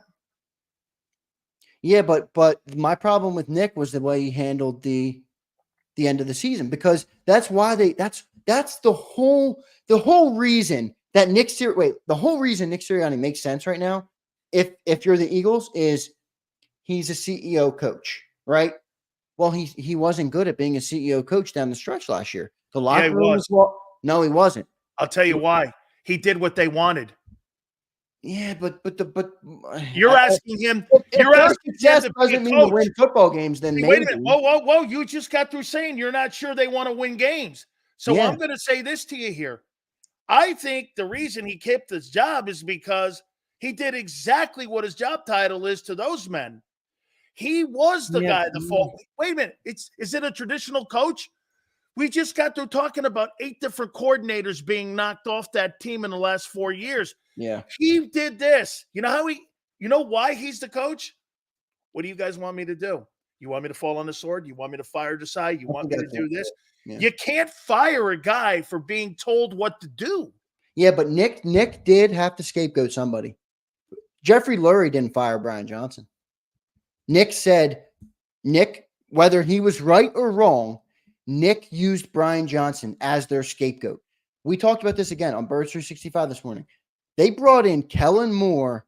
There's no way Nick fired that guy. 100%, Dan. No way. Nick had to do something to keep his job. He didn't hire him. How can he fire a guy he didn't hire?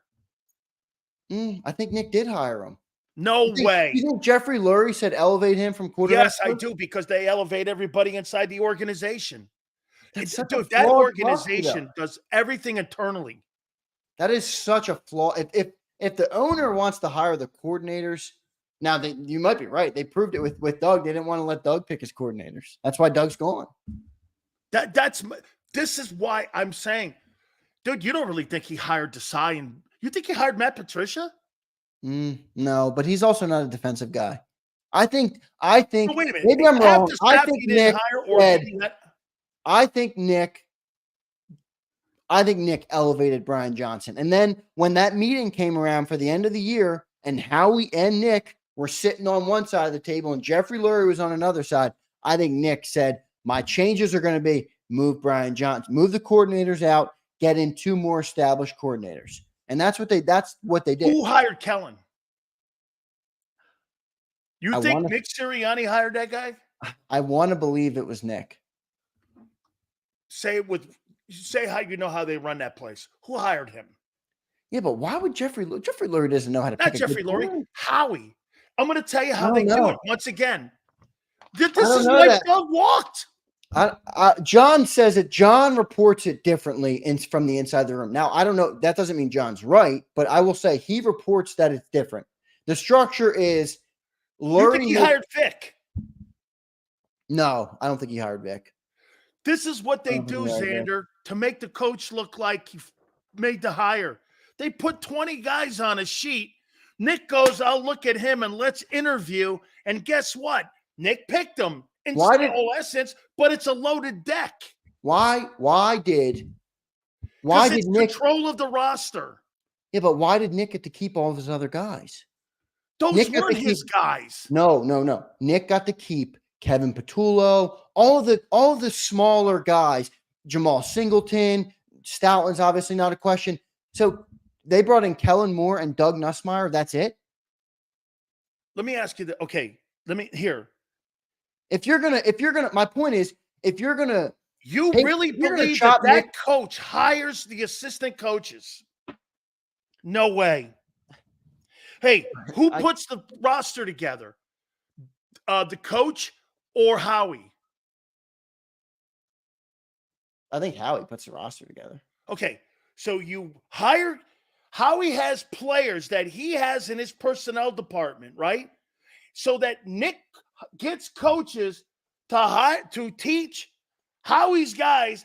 Howie's not going to allow that. He's going to have coaches that coach his guys. Not going to go the reverse and go, well, hey, guess what? I'm going to put the players on the roster here. And then guess what? You go ahead and hire your guys to see if they can coach them? No way. Well, then why is Nick here? Because he knows how to get on his knees. I can't get over Nick saying during the slide, if I knew how to fix the team, I would. Unacceptable. Yeah, because you know why, Bob? He doesn't know how to fix it? Because it's not in his hands. Yeah, but why didn't they just fire Nick then? Nick, this is what John says, and I part of me agrees with it. I totally love John.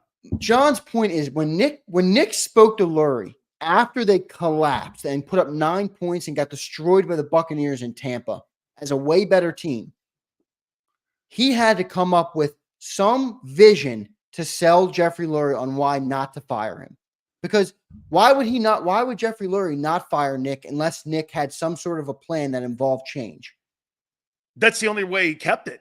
So is it Howie and Nick versus and Jeffrey are the two different things? He sold his plan to Jeffrey Lurie.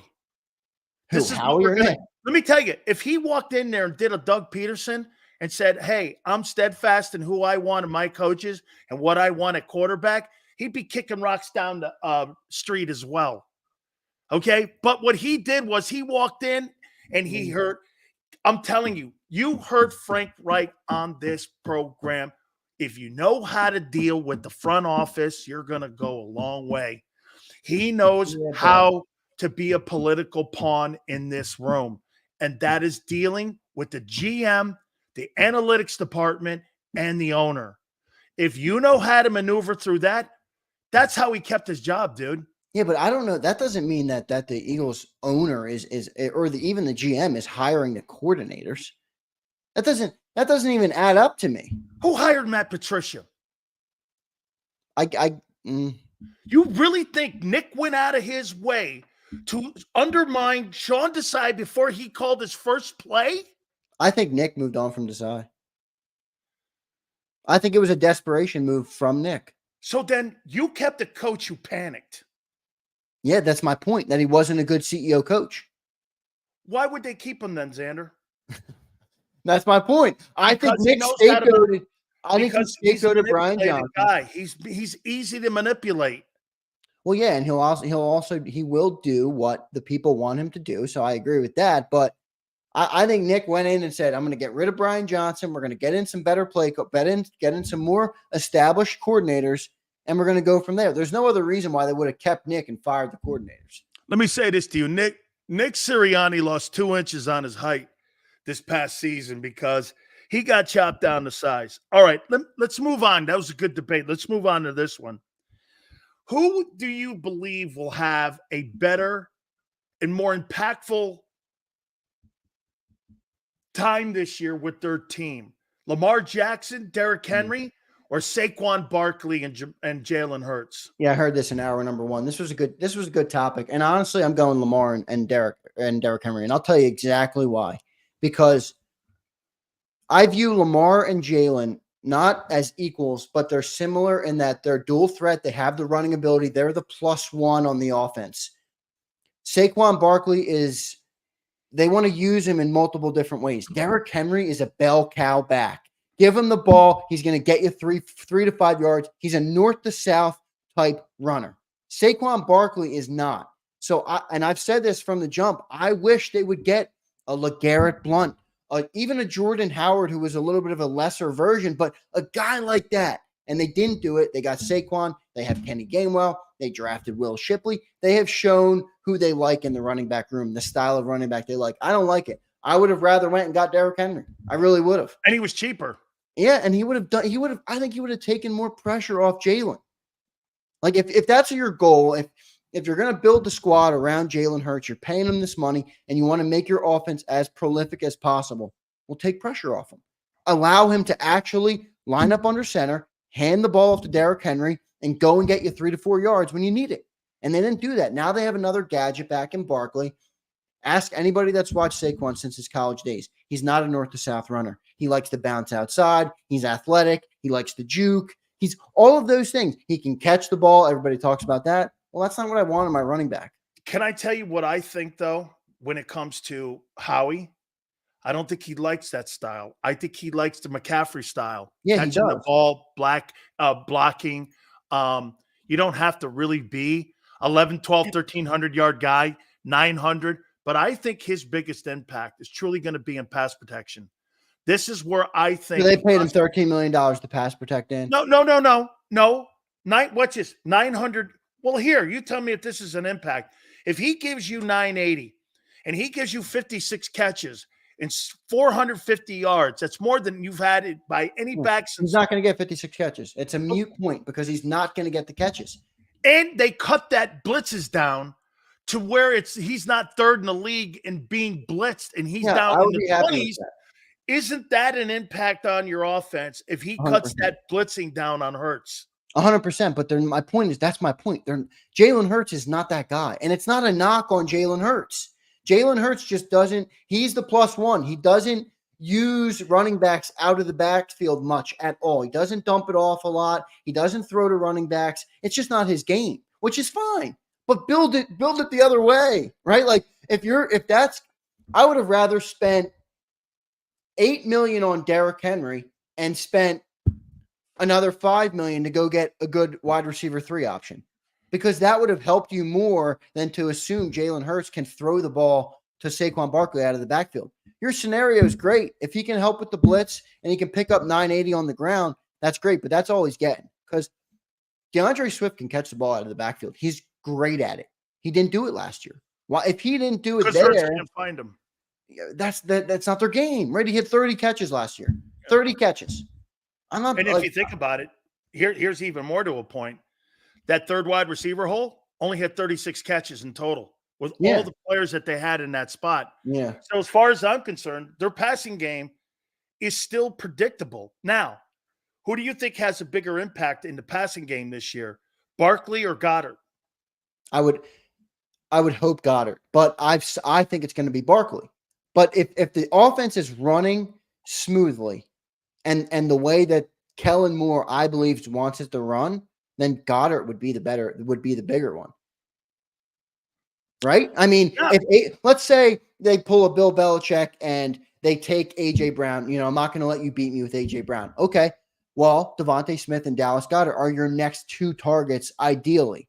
If it's not that, then I think you're trying to put Hurts in a zone where he's not going to thrive. Right?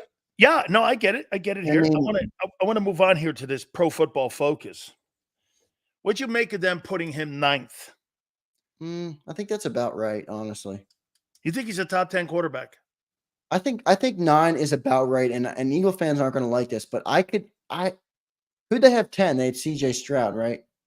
Yeah. Would you, if you were going to start I your think team that's- right now? Yeah. Would you here? Let me This throw is tough. Eagle fans are not going to be happy with me if they. Hold on. If you're going to start your team right now between Jalen Hurts or C.J. Stroud, who would it be? For the next 5 years, I'm taking C.J. Stroud. I just am. It just Okay. If you were going to start your team with Hurts or Jordan Love, who would it be? Oh, that's a pick 'em. That's a pick 'em. Jordan Love did more in 1 year that guy ever did. Yeah, you're not going to let me And straddle. he smashed the Cowboys in the playoffs at home. I'll probably take Hurts. Still. Hurts? Hurts has won a lot of ball games. He has Remember before that 33 collapse last games in season. 3 years. Yeah, before that collapse last season, you saw the stat every week. Oh, they're 27-2 in the last 30. They were on a pretty insane run. Imagine if they had a quarterback who could throw the ball. I don't know about that. Really? So a guy who throws No, imagine 3,800 imagine if they built the offense 100% tailored to the guy that they paid. That's why I want Derrick Henry. They don't do that though. They want to throw the ball to the backfield, out of the backfield. Would you take Hurts or Brock Purdy? Hurts. Hurts is a more talented player. Purdy is perfect for the system he's in. Jared Goff or Jalen Hurts?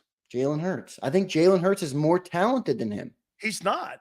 What has he done where you think he's more talented? Where? What in the world would you go like this? He's more talented. What is that? Give me, and I'll go, you're right, Xander. Show me one thing he's done in this league where he's more talented than Goff. Dude, I have a problem with Goff too, because I can't look at Jared Goff and go, that guy is that. I can't look at him like that. Yeah. I really can't look. I'm with you. But It when all I look at him, I depends go, on how the teams build around these quarterbacks. Like, same with Hurts. wait, Same with Hurts. take the team, take the scheme out of it. Who's more talented of a player in the NFL? Jalen Hurts or Brock Purdy? Jalen Hurts. Okay. Who uses their quarterback better? Purdy. Exactly. So, it's tough to make. We're looking for the best quarterback, not the best athlete. I think Jalen Hurts is as good of a quarterback as Brock Purdy, but they don't use him to Jalen's advantages.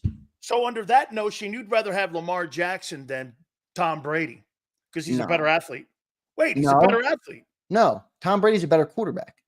Oh, so okay. So then I don't think Brock Purdy's a better quarterback Purdy's than a better Jalen Hurts. quarterback than Hurts then. No, he's not. I think he's used properly to get the most out of his skill set.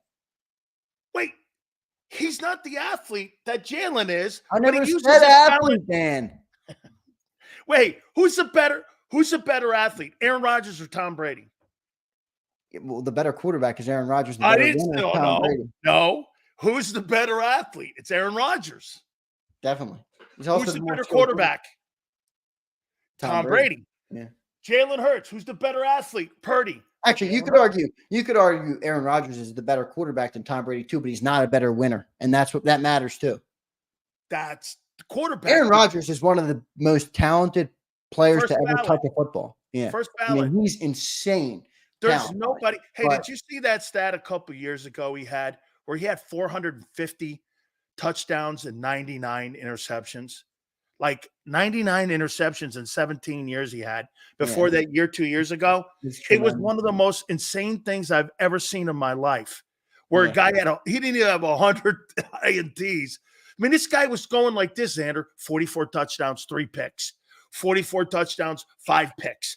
I mean, I'm not sure you're ever going to see that. Yeah, but wait, on one point on this, because that's such like, this is where I don't agree with you on Josh Allen. Yeah, Josh Allen is a way better quarterback than Hurts, but Aaron Rodgers is a better quarterback than Tom Brady. But who would you rather have? This guy wins more than him too. He's the second winningest quarterback the last 3 years since he's been starting Hurts. He's never even won the AFC, dude. He's never even won. Yeah, well, when you've got to go through Tiger Woods and Tom Brady versus Baker Mayfield, I don't care. Tom Brady did it, and he won more. You're under the same guys that you think playing a playoff game against Baker Mayfield is the same. No, I never said playing Patrick Mahomes in a divisional round. I said there's talent, and then there's winning pedigree and understanding how to win the games that are most important. Tom Brady was infinitely better at that than Aaron Rodgers was. Okay. Yeah? Yeah, but so you're telling me that Peyton Manning failed too because he ran into Tom Brady era. You know, this guy was he ran it. Dude, Tom Brady ran into Peyton Manning. Who won? Dude, Peyton Manning was one of the top 3 quarterbacks. My point is that talent matters, but in sometimes when you're talking about quarterbacks, it can be overrated. You need to have a winning. You need to have someone. You moved the sticks on me. No, I didn't. You moved the sticks on me on Hurts because you think Hurts is a better athlete than Purdy. I think Purdy's a better quarterback. You still think Hurts is a better quarterback. They both got the same skill set, talent. That guy's done more than Hurts in his first 2 years. Yeah, and because I think they're using him correctly.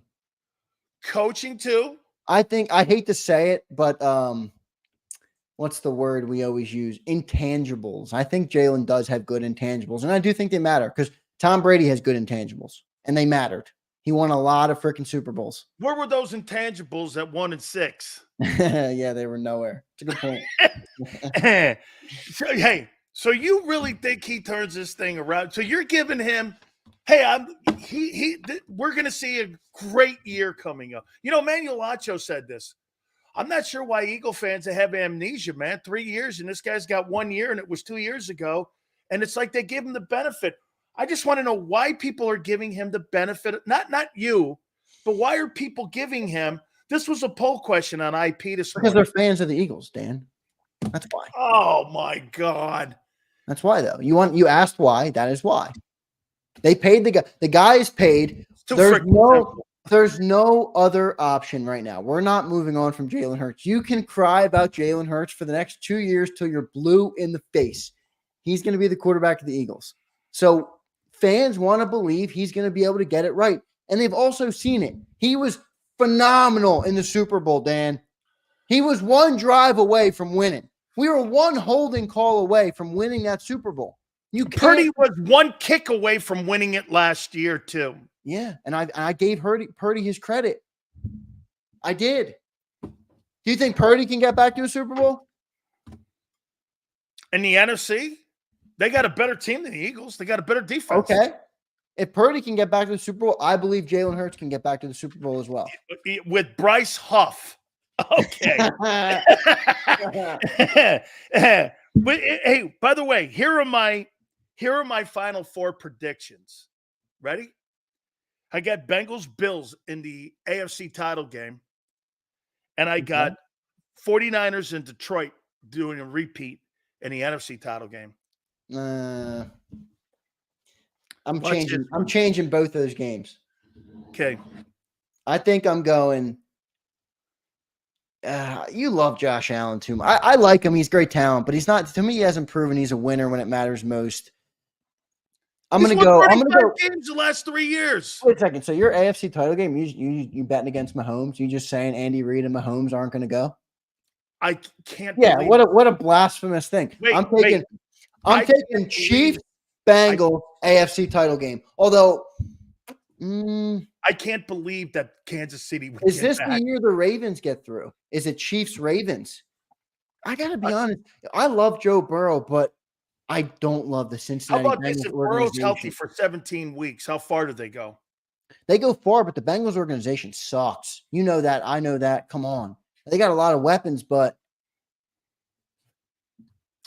Okay, how's who's that better, offensive line? Have they fixed that yet? Detroit or Philly? Philly. Philly's got the better roster. Definitely. Come on, Dan. Who's on your – so you got a better guy than Aiden Hutchinson. I never said that. That wasn't the question. Okay, well, who on defense do you think is worth the shit?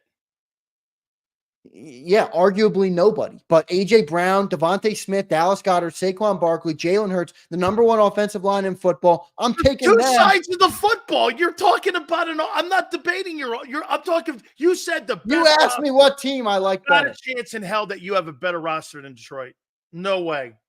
Well, you had 11 really good players on that side of the ball. all right, well, what are you judging? The defenses or the teams? The team. Okay. Teams get to Super Bowls, not offenses. And not defenses either. Not in this era of the NFL. Right. Balance. Okay, so you're taking the Detroit Lions as a whole over the Eagles? What? I'm not. The 2022 Eagles were built on balance. They were good on both sides of the ball. Yeah, they were, and they could run the ball well that year. I don't know if anybody remembers that, but they did run the ball and very they got well. away from it. And they got really good assistants that year, believe it or not. Holy cow, man. I'm very, Wait a second. I need to stick on this for a second. You think the Detroit Lions are a better roster than the Philadelphia Eagles? Absolutely. 53. I can go down the list. Okay, can we look at it? How about this? Every am I missing position something? hold on. Every position on defense, I'll take the Lion players over your guy. Yeah, but I'm doing it on a weighted scale, and that I think offense is more important than defense. Oh, that's moving the sticks on me. You said 53, dude. No, I'm not. We're talking. Hear me out. Hear me out. If both teams have, let's just for the sake of the argument, both teams are middle of the pack defensively, say 13th and 14th, but one team has a top 5 offense and one team doesn't, I'm weighting that because the offense is more important than the defense. You're 31st in defense. You're making it sound like you're close. You're not. Hold on here. Let me go to depth chart here, and let me go to the Lions here. Let me go down to this thing here. Blue Scenes says he's unsubscribing. Come on, Blue Scenes. It's just football talk, man. We're not always going to agree all the time. I know, man. This guy's people. Here we go. Okay. Don't worry. He'll be back today. Yeah. Aiden Hutchinson. Do you have a better defensive end than him? No. I even like that Marcus Davenport. Who do you got on the other side? Milton Williams? Jack Campbell, the guy was a first rounder, was he's awesome. good. Made the all-rookie Jack team. Campbell was good. Brian Branch is good. Yeah, that Terrion Arnold, obviously he's a rookie, but I think he's going to be good. I think Eagle fans might be talking about that one a lot this year. Oh, yeah. Terrion Arnold. I can't talk shit on the kid Mitchell yet. I got to see, I'm going across the board 53, and I'll say this to you too. I think Detroit's in a better division. Really? I don't think the NFC East. I think the Bears are going to be a lot better than the Giants. Oh, you mean better talent in the division? Yeah, I agree. Yeah. I agree. I think the NFC East. I think the NFC East takes a step back this year. I think Washington is going to have an upgrade, but I think Washington's a slight step up, but not enough yet. They need another year. They're not there yet, and I think Cowboys take a step back. Correct, and the Giants are going to still be the Giants are going to suck. Right, but you look at the NFC North. I think the Bears are going to make a step up. I mean, I don't know what J.J. McCarthy's going to do. I really don't. I know they got Sam Darnold, and I'm not hanging my hat on that, but that's a pretty good coach up there. You got the Packers who are ascending, and you got the Lions. That's a pretty good division, dude. Yeah, the Packers are – I think the Packers are a sleeper to – I don't think they're going to beat out the Lions, but they're going to be really good. Hey, you know what? I think Chicago could win 8 or 9 games. Are you sold on Caleb Williams? Nope. Hey, in this PFF list, get this PFF list, they got him ranked. Caleb Williams, they got Caleb Williams ranked ahead of Derek Carr, Russell Wilson, Deshaun Watson, Anthony Richardson. Oh, come on. I know. I was like, what? Wait, yo, you know who's a sleeper too? AFC, but a sleeper. Shane Steichen is going to turn Anthony Richardson into a great football and a great quarterback. I'm calling that How about right this? now. That's If going to Shane happen. Steichen takes that team to Yep. the AFC title game, where everyone in Philly's going to be going like this. It's a meltdown in Philly. Yep. Because that's the last straw. I said to Johnny Mack today, I'm like, okay, so if Shane Steichen turns them around, isn't that the final straw and that this was never Nick Sirianni's offense? And he's like, I guess. Because even right now, that like John is still operating saying when Shane Steichen was here, that was still Nick Sirianni's offense. No way. That's what I said. No way. I said, come on, Johnny Mack. Come on. How could that thing fall apart then the way it did if that's his offense? Yeah, I mean, I guess, he didn't have as effective of a play caller. Brian Johnson was way He's over his head. 13-11 when he's in charge of the offense for Philly. Yeah, that's 2-5, 11-6, right? Because last year, did he not get in front of the podium and go, 5, 11, this is my offense, Brian Call? Yeah, but apparently, but John's point was he's been saying that they were saying that through the Steichen era too. Well, yeah, funny how I watched the Colts get really good. Gardner Minshew made the Pro Bowl. Yeah. I mean, Marcus Mariota's not making the Pro Bowl under Fredo. No, he's not. I don't like Sirianni. I don't. So you're not gonna. And I know me and you have a problem with that because it's Paisan hate, and that can't be good. True. Xander, great stuff, dude, man. We're going to do it also on Thursday, too, man. Absolutely great. By the way, folks, please do me a favor. Make sure you check out Birds 365 each and every single morning with John McMullen and Xander. Xander's absolutely giving that thing a great injection of some really great takes. So make sure you guys watch that. Also, too, don't forget Farzi starts off our broadcasting each and every single day here on JAKIB. We appreciate everybody. Do me a favor. Hit the like button. Xander, great stuff, brother. Appreciate it, Dan. Appreciate everybody in the chat. Thanks for tuning in on here and on Birds 365. I'm not going to try and be Jody Mack, but I'll be the best version of myself. Hopefully spice the show up, make it a little better for everybody, make us grow. So we appreciate all the viewership we've been getting on Birds 365. It's been really good, Dan. Gotten a lot of great feedback. A lot of, some haters too, but you get it. Comes with the territory. Yeah. It's okay. You know what? I like being the bad guy. Keep it here, National Football Show. Appreciate it. If you missed any of today's show on the JAKIB Media channel, listen to the podcast on your way home. Available on YouTube, Apple, and Spotify.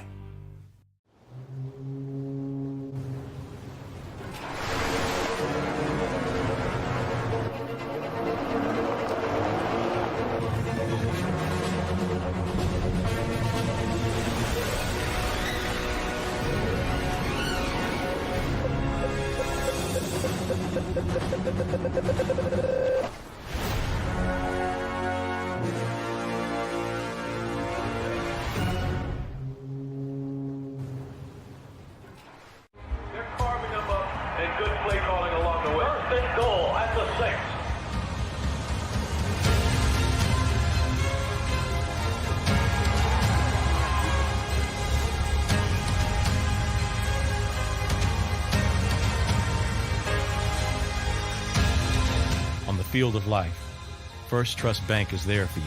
Champions on 3. 1, 2, 3. Because Philadelphia dreams deserve a Philadelphia bank. Heading down the shore. Have a ball once more. Here, imaginations run wild and time stands still. Because here, you can find the best of the Jersey Shore, all on one 5-mile island. So leave the old you behind and get lost in the woods. Wild, wild, wildwood day. Plan your stay in the Wildwoods today.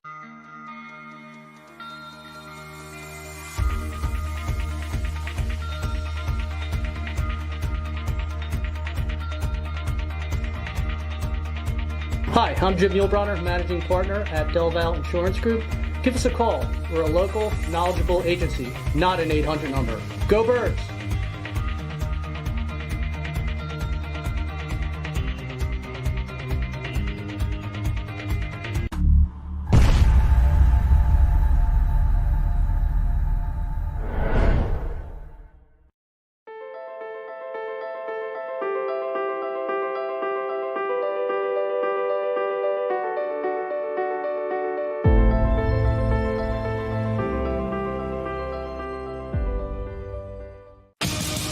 the greatest fans on earth. It's a bold statement, but would you expect anything less from Philadelphia? 58 years of heartache creates a toughness, a grit, a resolve not found in most. Sure, our prayers were answered, but now that we've had a taste, we're looking for more. Pondley Hockey, official partner of the Philadelphia Eagles. EAGLES, Eagles.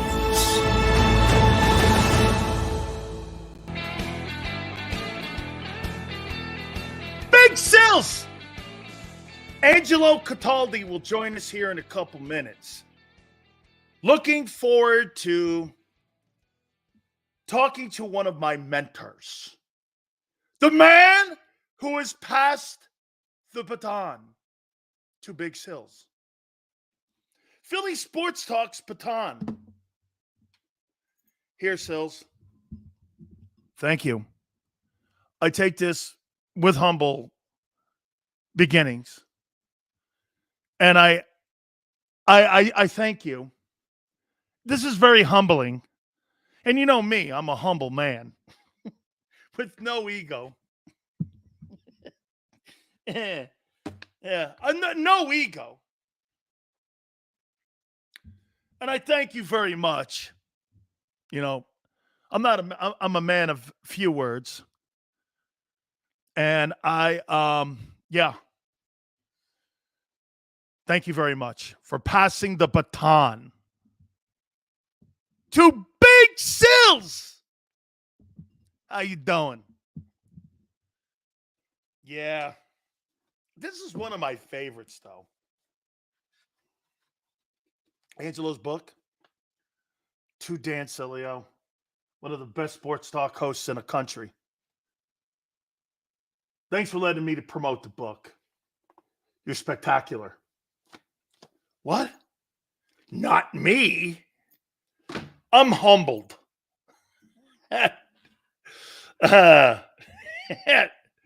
Best book in the world. Way to go, Niner all day, man. Hey, by the way, this just in. Some dude named Devontae Parker retired. Who? Who's Devontae Parker? Sills, you wrote that? Oh, we'll ask Angelo. He's coming up here in a minute. We'll ask him. We'll ask him who wrote that. How's that for you, kid? How you doing? Who's Devontae Parker? Who's Devontae Parker? He retired? He's an Eagle? Who is he? So now you're still looking for a slot receiver, right? Is that correct? Doesn't matter. Your boy can't find him anyway. You can't find him anyway, right? James, how you doing? Absolutely, my friend. Absolutely. Hey, I can't believe all those great quarterbacks ranked ahead of your boy Jalen Hurts there. I just can't. Let me ask you a question here. What do you do with Tua, Trevor Lawrence, and Jordan Love? How much you paying these guys? Niner all day. How much you paying Tua? I'm with Xander. I'm not paying him. I don't know. I don't know what you do. If you're the Dolphins, you're kind of in a pickle here. You're kind of in a pickle. By the way, please hit the like button. Xander, where are we right now in that like button? Angelo Cataldi's going to join us in a couple minutes. Where are we in that? You can't keep track of see where we are. The problem with not paying Tua is there's not a better. No, that is right. You're caught in the pickle here with Tua. 109, guys, we need to pick it up, please. Need to get to 200 base, 200, 250. We're trying to work in there. You're right, man. Thank you, Flexin. How much you paying Purdy? Purdy's not up right now. I think they're negotiating, though. I do. I think they're negotiating. How much you pay Trevor Lawrence? What's your option there? You're kind of Jordan Love. What are you paying there? Mike goes pay Jordan Love. I think you're going to have to pay Tua. You pay him 50. Lawrence is going to make 55. You're not letting Trevor Lawrence walk. For what? Blake Bortles? Jordan Love. Probably paying him 55. That's right, Devontae. Everyone gets 50? No way. Get this, too. And what you're saying here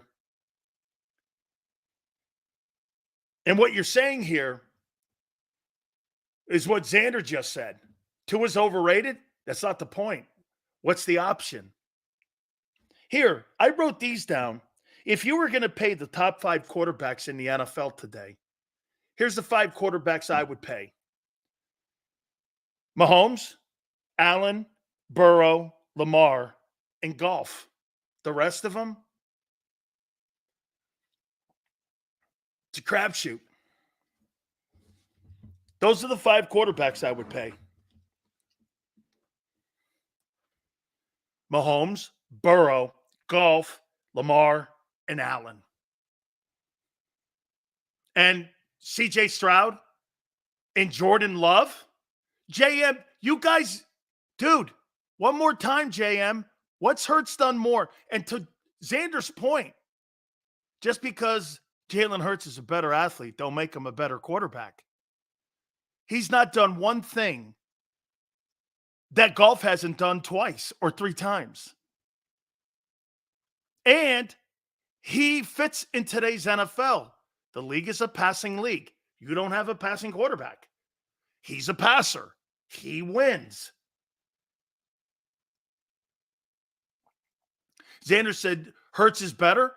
At what? Senor, at what?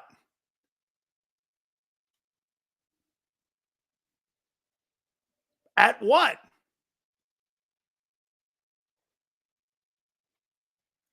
He's better than him at what?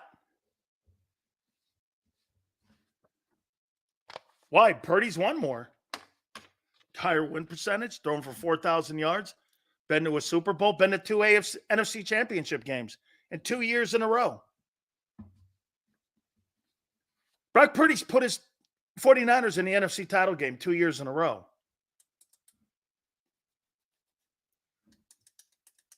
Consecutive conference championship games since he's been a starter.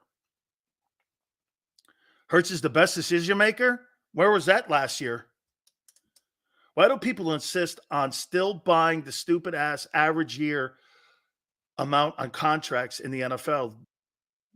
They backloaded and never pay all of it. That's the one thing, Slagger, that the Eagles do exceptionally at. They do a great job at not being afraid to pay their people. They're going to give you if you're good, they're going to give you the bag of money up front. That's something that Philly does exceptionally well. If you're Lane Johnson, you're going to not expect your money when you're older. You're going to expect your money in your prime. That's really cool. It's the only organization, and it's really why they're really never in cap hell. And it's why he's got $27 million in cap space. Is because he does that way, because the owner gives that autonomy to do that. It's pretty cool, man. I mean, I don't believe there's another organization out there that does that. I don't.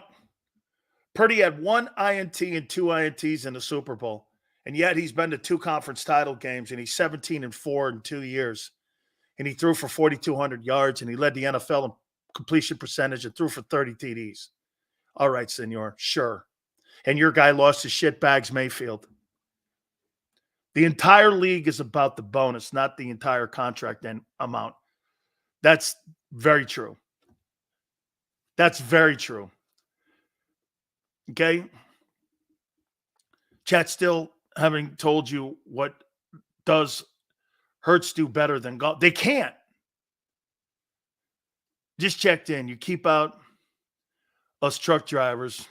Come on, Sean. We don't do that here, man. What are you, nuts? Truck drivers. Come on now, homie. You kidding me, man? They're bread and butter of the program. Absolutely. Sills, how good is the quarterback from Penn State? I don't know, man. I don't know. He said you help guy. Oh, okay, help out. Oh, I got you there. I got you, Sean. Thank you, man. Big Sills, learn how to read. Prince, you got me now in there. We're going to bring in Angelo Cataldi here in a minute. I talked to Angelo's wife on social media. I don't think he knows this yet. So I've got something to bring up with him once he jumps on with us here. So look forward to getting him here. I think he's pretty good. I don't think he's one of the elite guys. And I'm going to start saying this, and I'm starting to look at Shedeur Sanders. I don't know. There's something about the guy I'm not liking. You know, it's funny. You got quarterbacks now in college football that make all that nil money. And a guy like Sanders, you know, all he does is go on social media talking shit on players that leave or they throw out of the program. He doesn't embrace any of his teammates. And it's mostly just about him being a star. And he's a star. But at the end of the day, is that going to be good enough? And is he going to be a champion? He's a star. And to Xander's point, Bo Nix got drafted in the first round. I think Bo Nix is an okay guy. I think he's okay.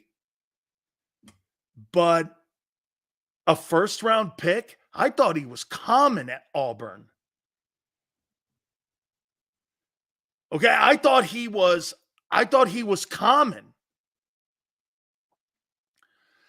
Say, Dan Sileo, would you buy a Hurts jersey if he won the Super Bowl this year? Sure.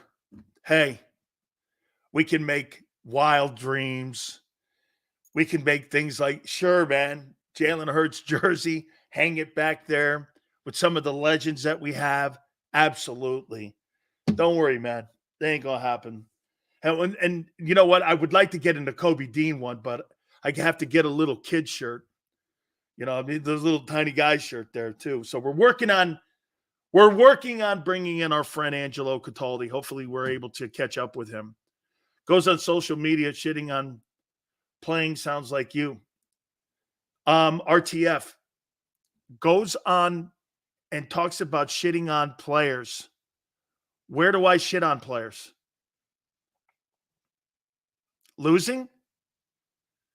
Where have I made it personal? 1-6?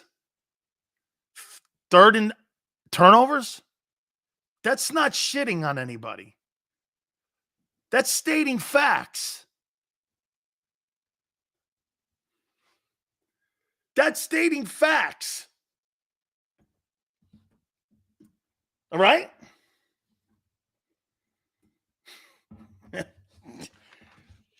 Stevens goes, get Sills a bib. He's drooling. Oh, what? Is Josh Allen coming in? Sills, you go to Washington, die. Saw off-season James. Y'all got something cooking, man. I like what Peters is doing. James, I love what Washington and Adam Peters is doing. I think he's doing a really great job. I think that general manager and I think the new direction, I think actually Josh Harris is doing a really good job. Supposedly right now, Cliff Kingsbury's falling in love with Jaden Daniels. And he thinks that Jaden Daniels is going to be a star. I think he's going to be really good. The question marks for the Commanders will be in the offensive line. And it will be whether or not they can protect him. And if he can stand up straight. If you can keep him upright, you're going to go a long way. Look at Monster. Nakobe Dean is an Iron Man. Nakobe Dean is a paperclip. He's a paperclip. That's who he is. He's a paperclip. See if we can try to track down our guy here. See if we're getting him here.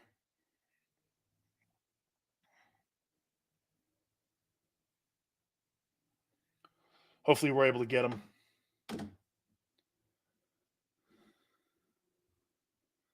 He's a paperclip.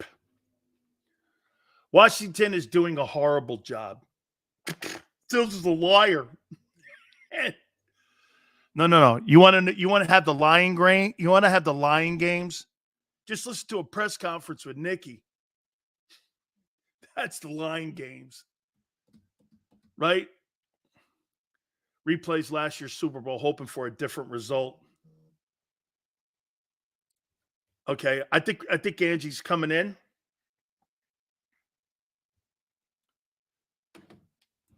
I know Xander's been working on him here. Hopefully we're able to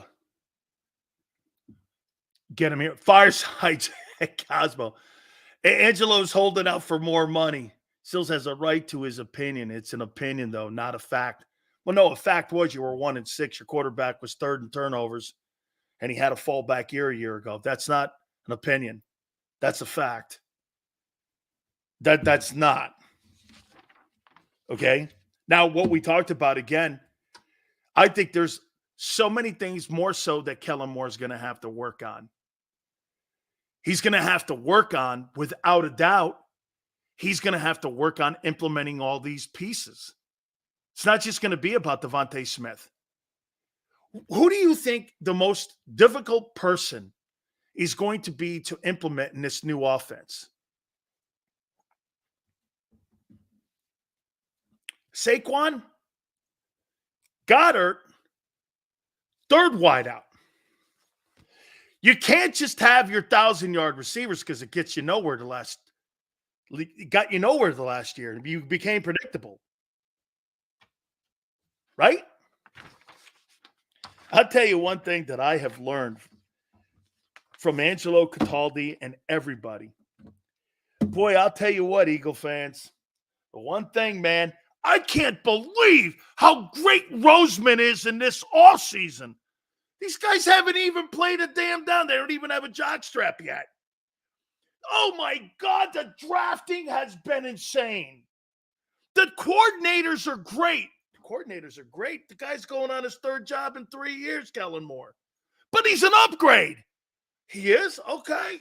Hey, boy, the optimism, and you know why I've learned one thing about Philly also? Boy, I'll tell you what, you guys go to ultimate highs, but now I know why there's ultimate crashes. Angelo Cataldi, right here with us here on the National Football Show. Angelo, now I'm getting it. I'm getting even more. You know, maybe you're part of it too. You build it up, and all of a sudden when you go, this guy's just not making it happen, man. He's just not making it happen. I'm with you. I'm sorry I blew my cue today. I got my grandkids running around.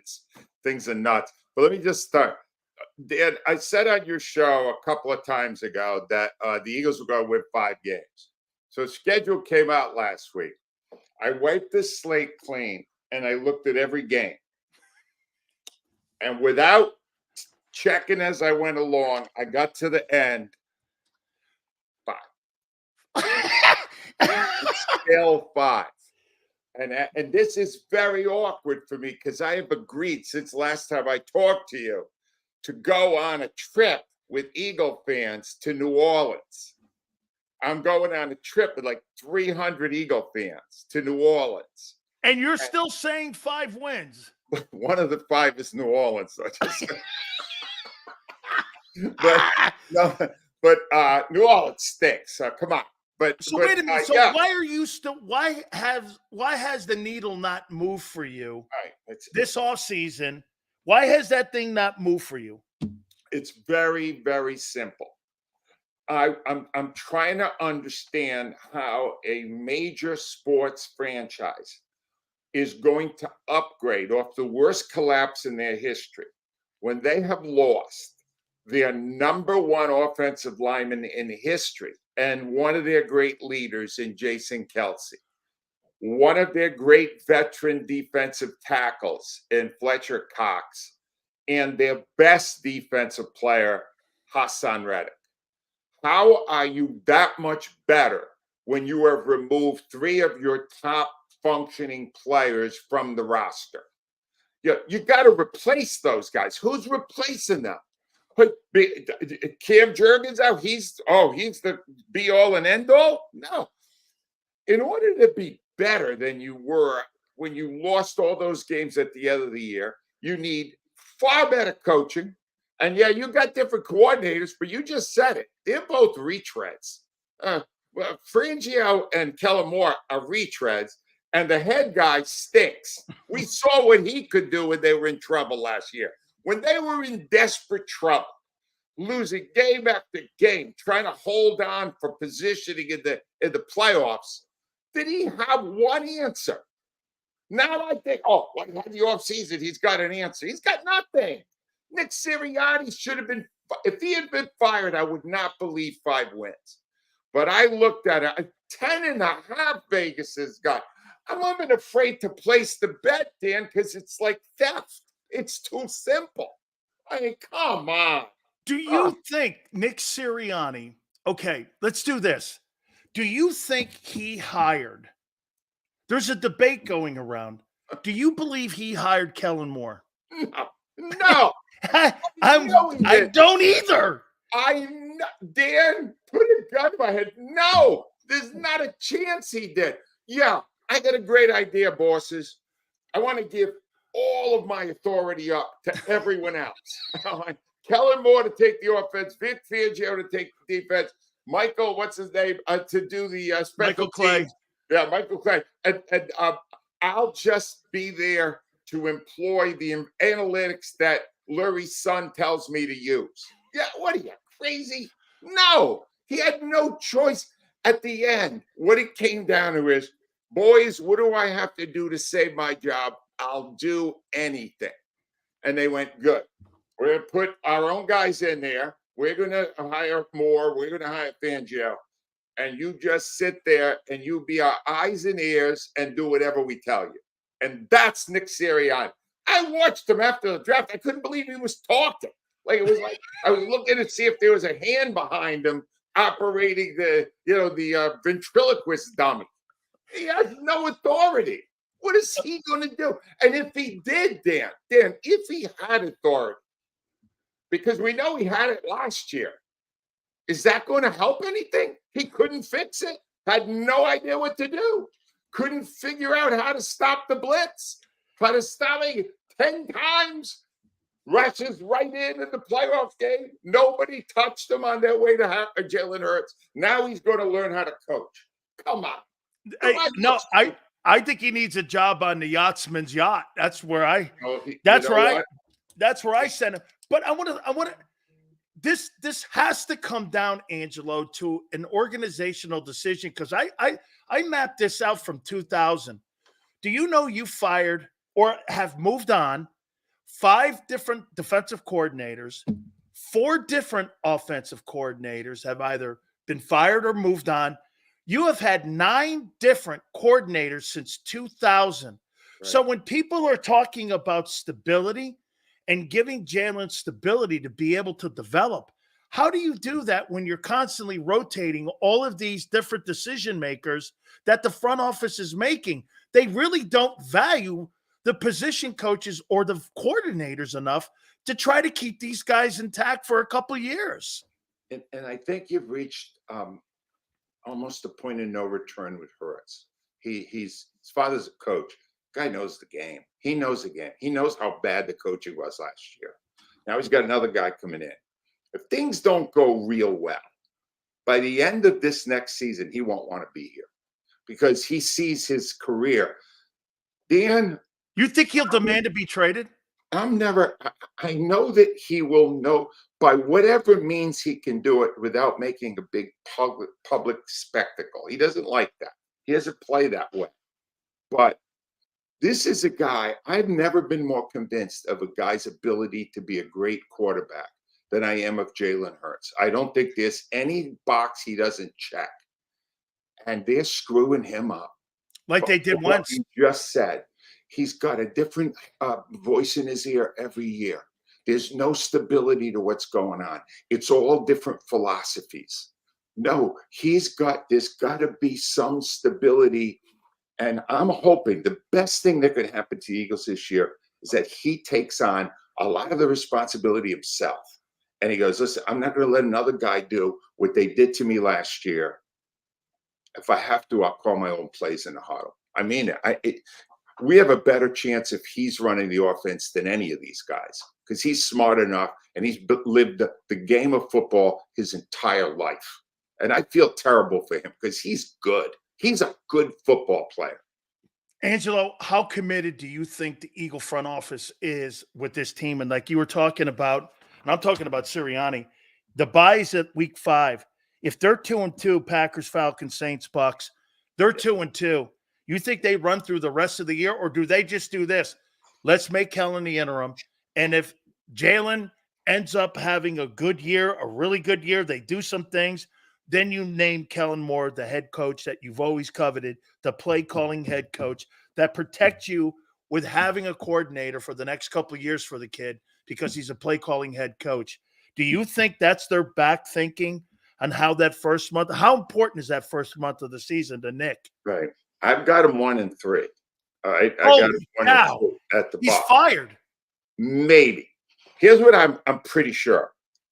0-4 coming off losing 6 out of 7, right? That's losing 10 out of 11. Fired. 0-4, he doesn't survive the bye. All right. 1-3 probably doesn't survive the bye because these are not that difficult a group. That'll be 2-9. That'll be 2-9. From the meltdown. That's the crossroad.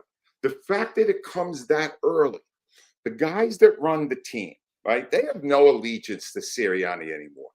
If they see that the offense is performing pretty well and the defense not as good, they'll give the job to Kellen Moore. I don't think Fangio is going to be their head coach now, but Moore could be. And they may do it at that juncture.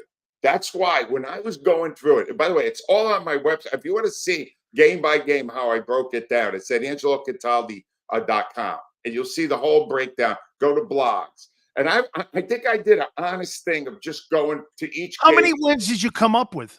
5 wins. 5 Just wins. what I did when I was Nostradamus on your show. I still only see 5 wins. Now, You think the Cowboys sweep them? What's that? You think the Cowboys sweep them? Yeah, Cowboys sweep. Cowboys definitely sweep. The first one will be in Dallas, and that's where things are going to get real ugly if they lose that game and go to a bad record. That's November another 10th is that real game in crisis Arlington. point in the schedule. It's about midway through the season, and they go to Dallas, and if they get smushed in that game, that's another point where Nick might have to squiggle off. He might be in trouble there again. I look very closely at that schedule, and they're going to beat the Giants twice. They're going to split with Washington, and they're going to lose both games to Dallas, right? And then they're going to beat New Orleans and one other dog team that I don't remember. But do they lose to the Bengals? They lose to the Bengals. Rams? Yeah.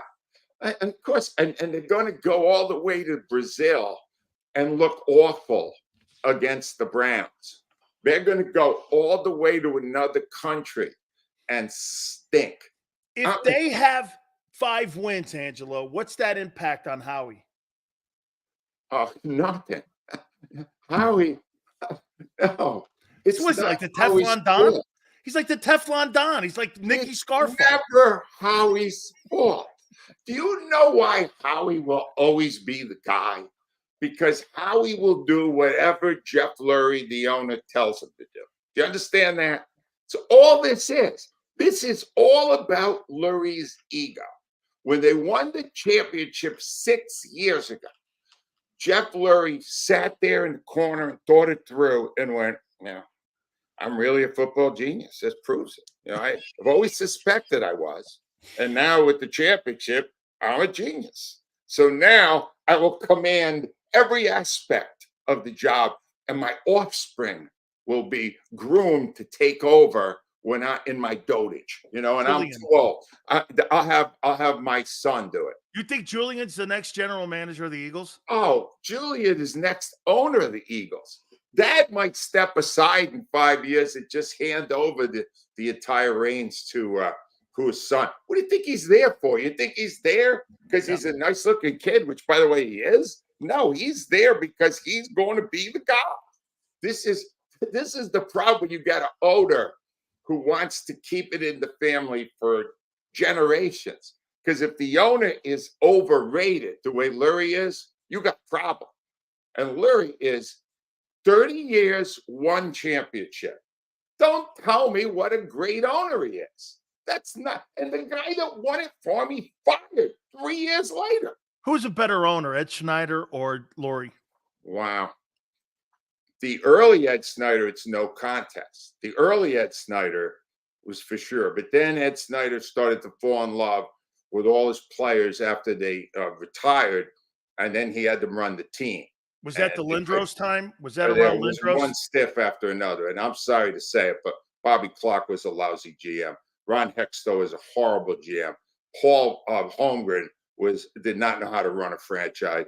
He just kept handing the reins over to guys who played there. That isn't necessarily the best choice. So, no, but I'll say this. Snyder was a hell of a lot more accessible than Lurie's ever been, and a hell of a lot more honest. Way more honest than Lurie's ever been. And, at some point, I may not be alive to see it. The city will finally realize that Jeff Lurie is not that great an owner, and that this has been You think he's underachieved? You think he's underachieved? Oh yeah, it's 32 teams. You have 1 championship in 30 years. The simple math is right now you're about breaking even. Yeah, but you know what, Angelo? I've learned about some of your new wave Philly fans. They look at Jeffrey Lurie and think he's a really great owner. Yeah. And I'm like this. So you guys are rooting for silver medals in 17 and 17 in the postseason. I thought that was a city that revered its championship teams and we're going for the gold medal all the time. They think this guy's one of the best owners. They think he's one of the best owners, if not the best owner in Eagle history. Well, they use a lot of different arguments. He's been good in the community. Nobody's going to argue that. He's been good with the autism, the green stuff. He's done a lot with that. I'm not going to take that away from him. But I'm a Philadelphia sports fan. That stuff is totally secondary to me. It's how much did you win? Did you win enough?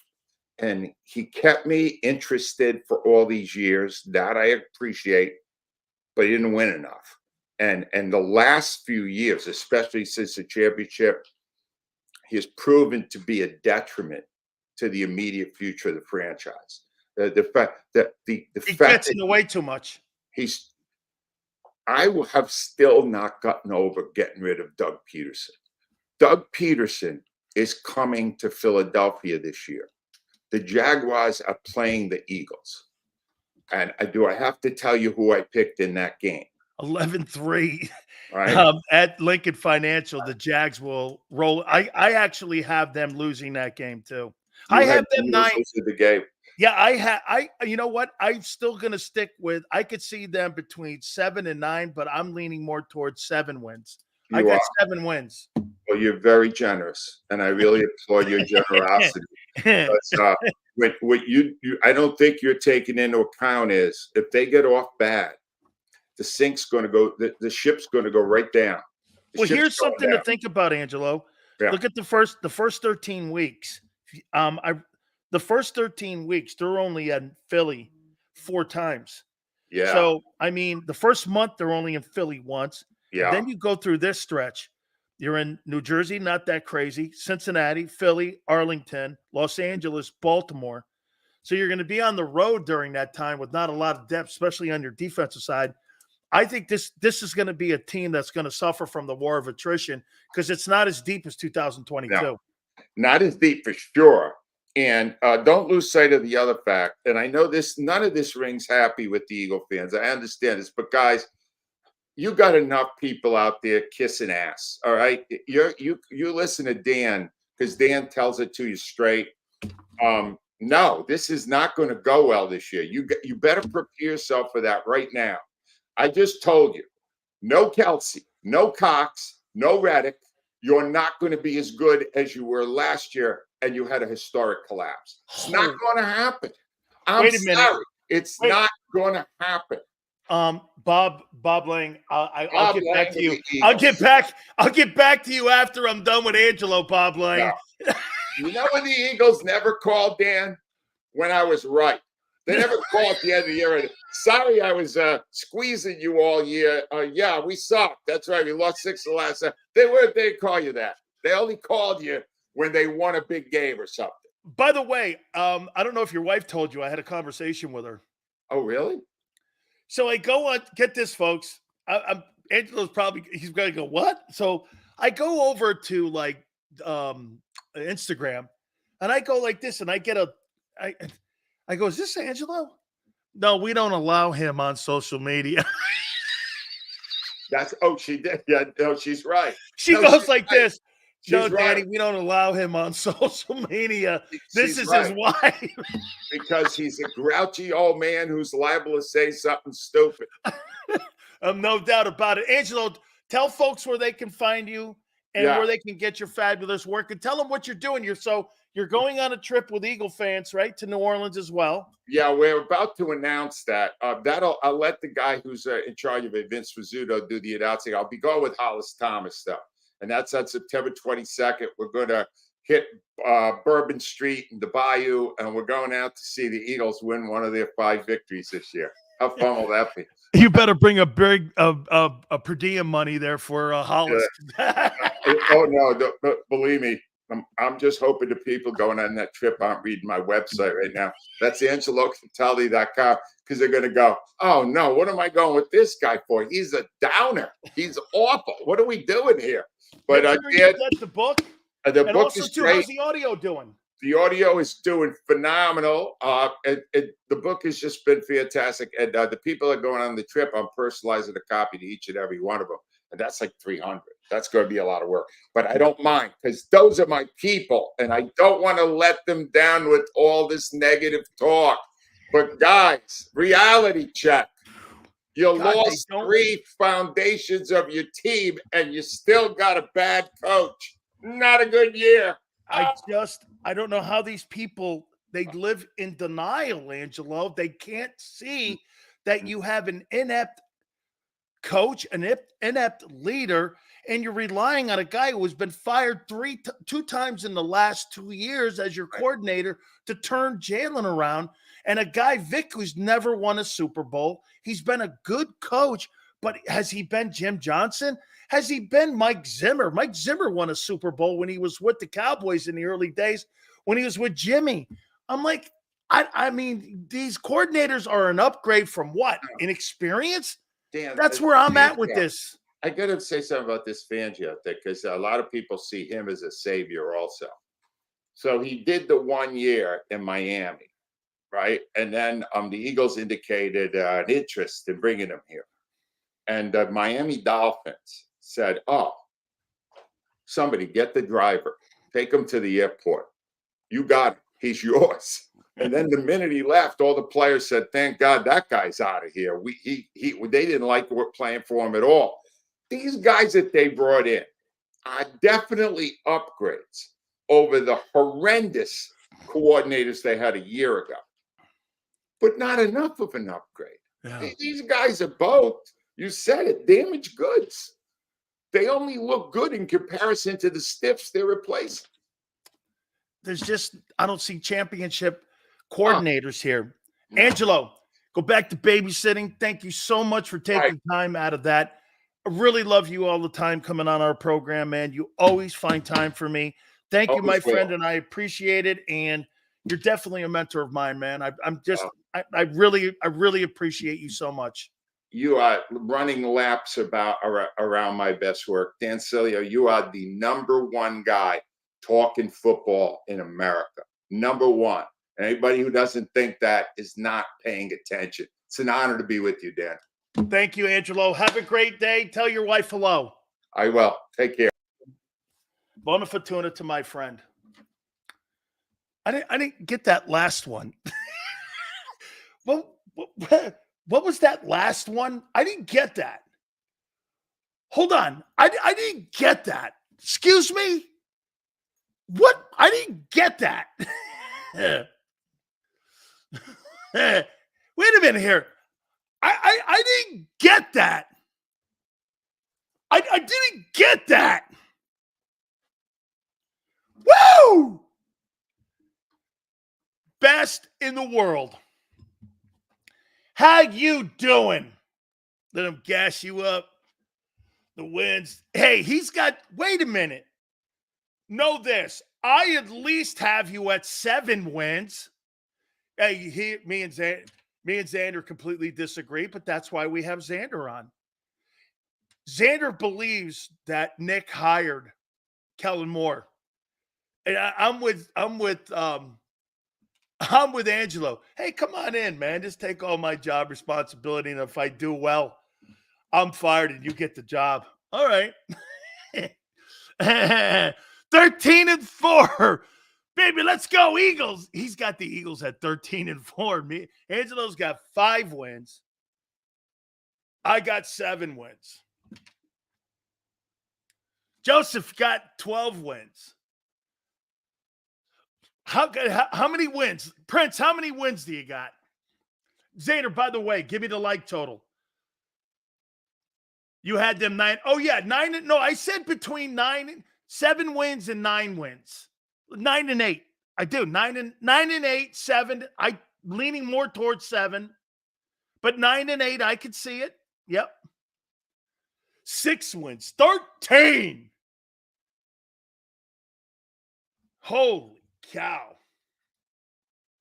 Dude, guys, we need your help here. Big Sales needs your help in this hour. Want to get to 200 likes. Okay, guys? 200 likes. Okay? 73 I need. Let's go, guys. Do me a favor. By the way, I'm going to try to give you an opportunity, and I know we have a lot of people in South Florida that watch us too. A lot of our friends down there. You have a chance to fish with Jimmy Johnson. You have a chance to fish with Bill Belichick. You have a chance to fish with a bunch of people. University of Miami has asked me to promote a golf tournament or a fishing event we have down in South Florida. It's a big time deal each and every single year. By the way, what I should have did was I should have given some spots away on the program. You know what, Xander? We'll do that next time. We'll do that next time where we'll give, like next year, we'll give some seats away where you get free hotel room and you get an opportunity to fish. So we'll do that. We'll do that next time. All right. So hit the like button. We'll only stay with him. Dr. Spencer Kellogg is our friend, and it's in Isle Morada where Jimmy Johnson lives. So we will do that. That'll be at the bottom of the hour. We're going to reset. Yes, sir, boy. Great minds stick together. What was that last comment? The best on the planet?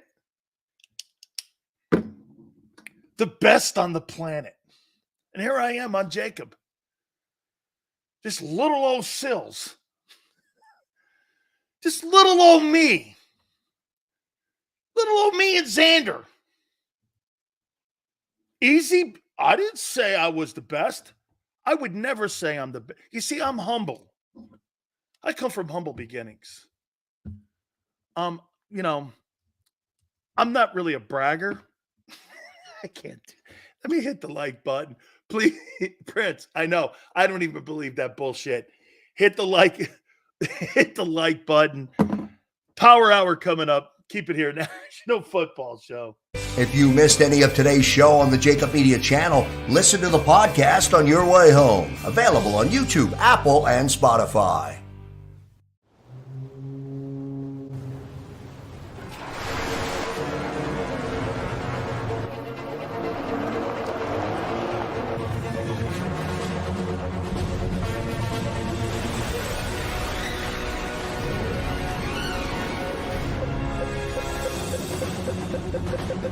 Carving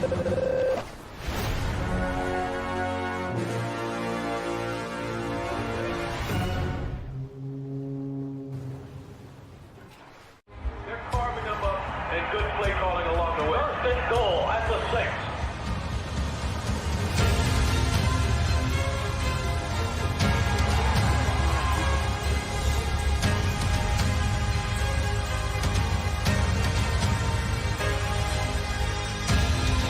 On the field of life, First Trust Bank is there for you.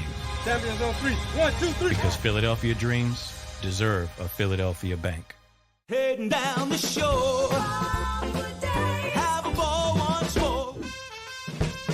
Here, imaginations run wild and time stands still. Because here, you can find the best of the Jersey Shore, all on one 5-mile island. So leave the old you behind and get lost in the woods. Wild, wild, wildwood days. Plan your stay in the Wildwoods today.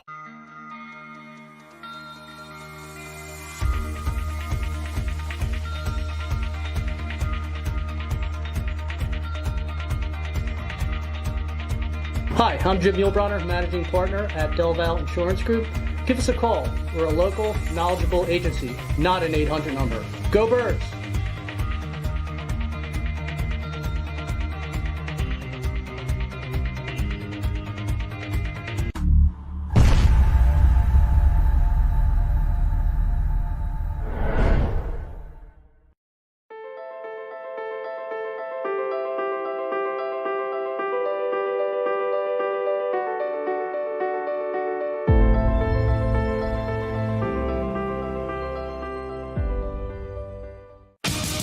The greatest fans on earth. It's a bold statement, but would you expect anything less from Philadelphia?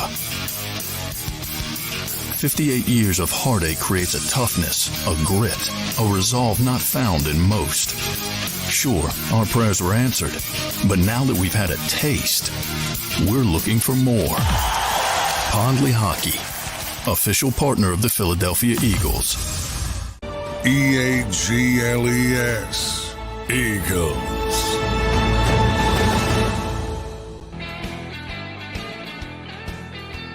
Big Sales National Football Show. Please hit the like button. Dr. Spencer Kellogg, we have I need your help too, just by even just clicking on and checking in on the fishing tournament we have going on in South Florida. It's one of the biggest in the state of Florida. University of Miami's putting it on, and my school's asked me for some help. So if you could help us out here a little bit, no donations or anything. So Xander, I just got a text from the doctor. If we could send him a link to his phone. I sent you some text messages. See if we can hook that up somehow. Believe me, this could be a train wreck. So we'll see if we're able to connect, but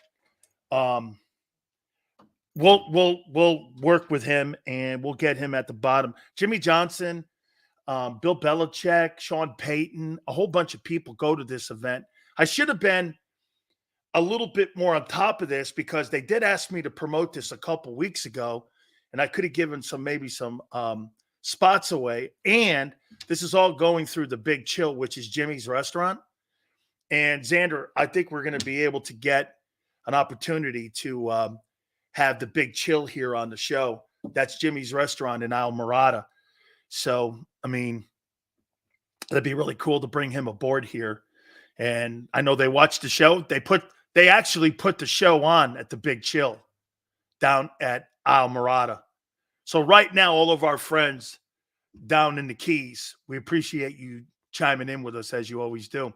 Big Sills, explain why you and Angelo had the Eagles with not even 10 wins with the talent and upgrades and coordinators. I don't believe they are upgrades at coordinators. You believe that. How do you know? Wait a minute. Here's the one thing that everyone, even Xander and John and everyone get. How do you know they're upgrades? How do you know they're the right fit? They may be better coaches. That don't mean they're better fits. How do you know that? I'm not saying I do. Are they better coaches? Yeah, but are they the right coaches? How do you how do you know they're the right coaches?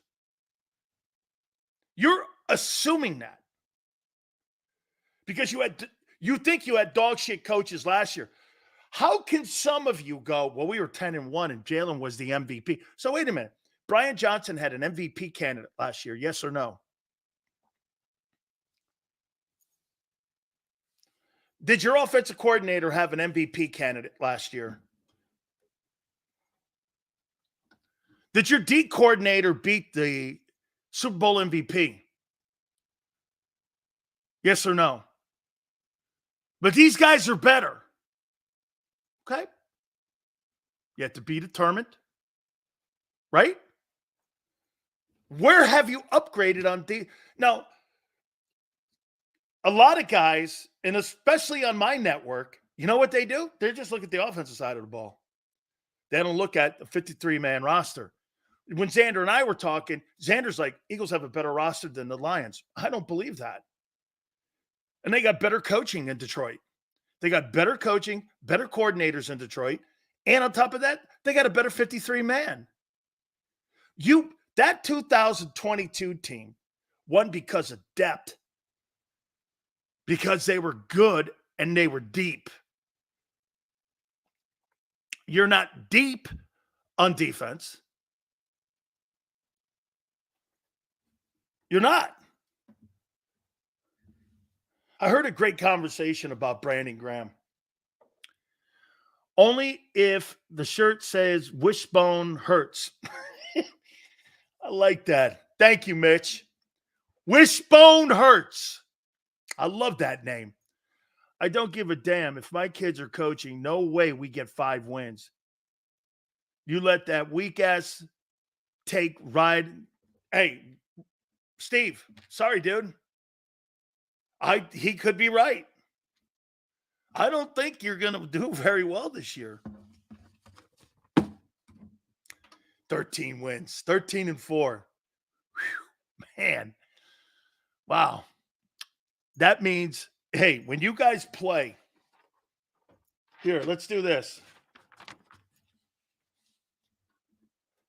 So your defense is stopping Jordan Love, right? Watch this one. Your defense is stopping Cousins. Okay? You got Jordan Love, Kirk Cousins, Derek Carr, and Baker Mayfield. It just blew the doors off you in the first month of the season. Shit, Angelo's got you 1-3. That would mean you're 2-9 over the last couple months of the season, going back to last year. You'd be 2-9. Oh, please, God, don't do that. I can't have shitty football here on the show. Okay? I can't. Last in the league last year, we stopped Love Mahomes. You stopped Love last year? When was that? I missed that. You played Jordan Love last year? Did you? Was it early in the year? I forget. I think you did. Yeah, hey, 2-5 goes. We stopped Mahomes, Allen, Dak, and Love. Then you fired your defensive coordinator for doing that? And Tua. Hey, 2-5. Why'd you fire your coordinator then?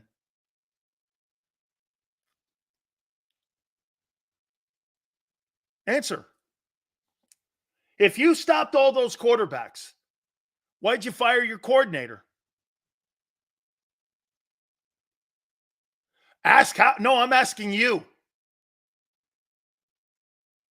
Why did you fire your coordinator if you beat all those guys? Who knows?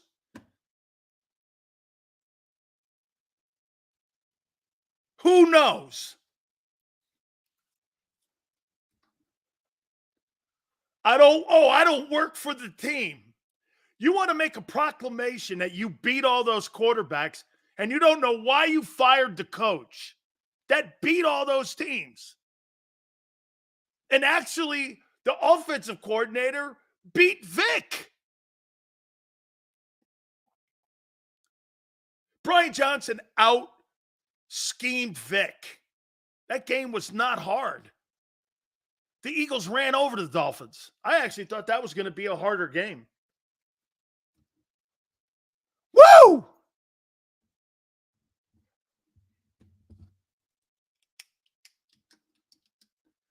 Sills will always find some what excuse? Analytics. Analytics.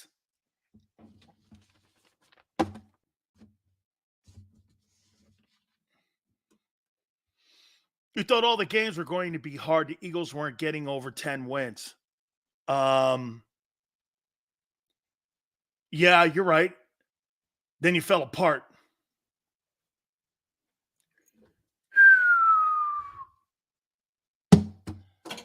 Whoa, man. What happened? Oh, my God.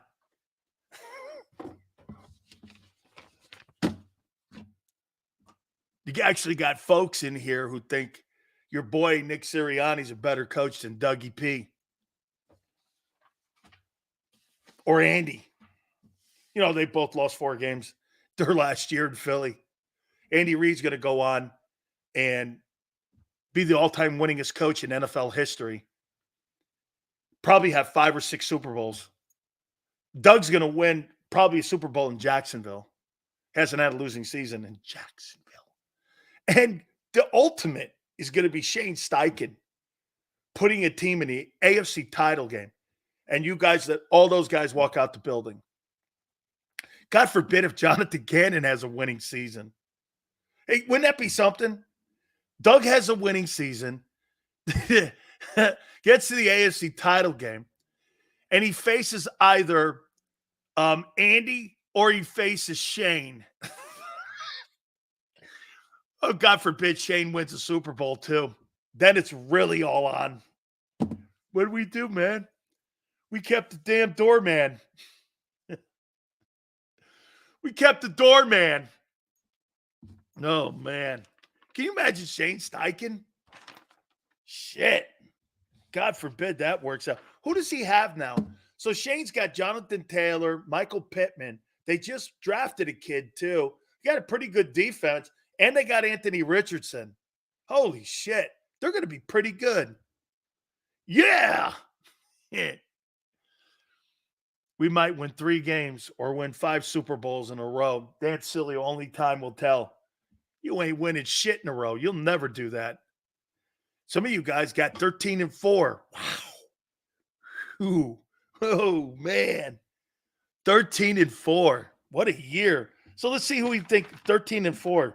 That must mean this. You must be undefeated in the first week of the season or first month, September. Right? You have to be.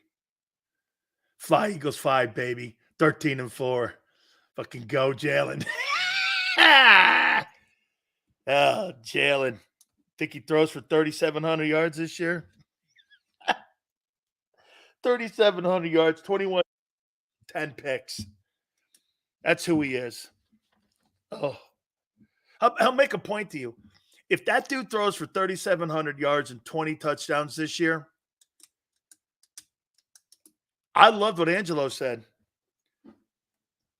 You think Jalen Hurts demands a trade?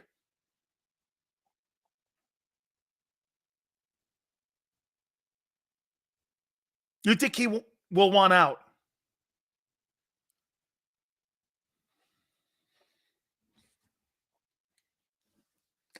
Let's weigh the...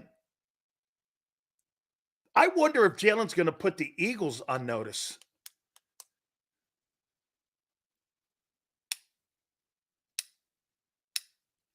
What if he doesn't like the way he's being coached? What if he doesn't like all the coordinator changes? You have to look on the other hand. Hey, they put a lot of talent around me. What other places are going to do that? Are other places going to put the type of talent around me that I have here in Philly? That's a positive. They don't think shit of defense, nor do they think shit of their core. How about this? You think Jalen Hurts respects Nick Sirianni? I didn't say likes. You think he respects him as a coach? Do you?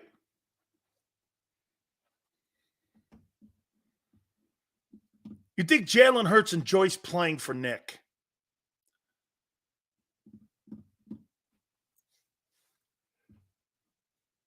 $50-50. No. Coming from a guy who said the Kansas City Chiefs wouldn't make it back to the playoffs last season. Relax. Let's see how it plays out, buddy. No, I'm not. Let me ask you this, Prince. Prince, do me a favor. You think Jalen Hurts enjoys playing for Nick Sirianni? Yes or no? You think he enjoys it? No, he respected Doug more. No. No. So Prince says no.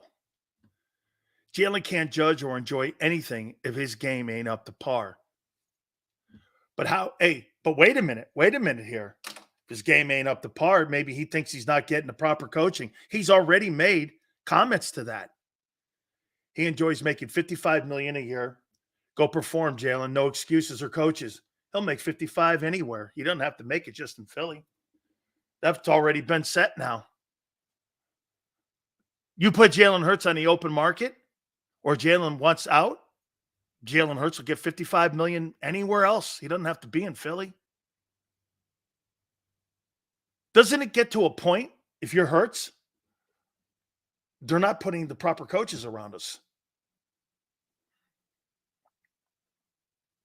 And they're not going to.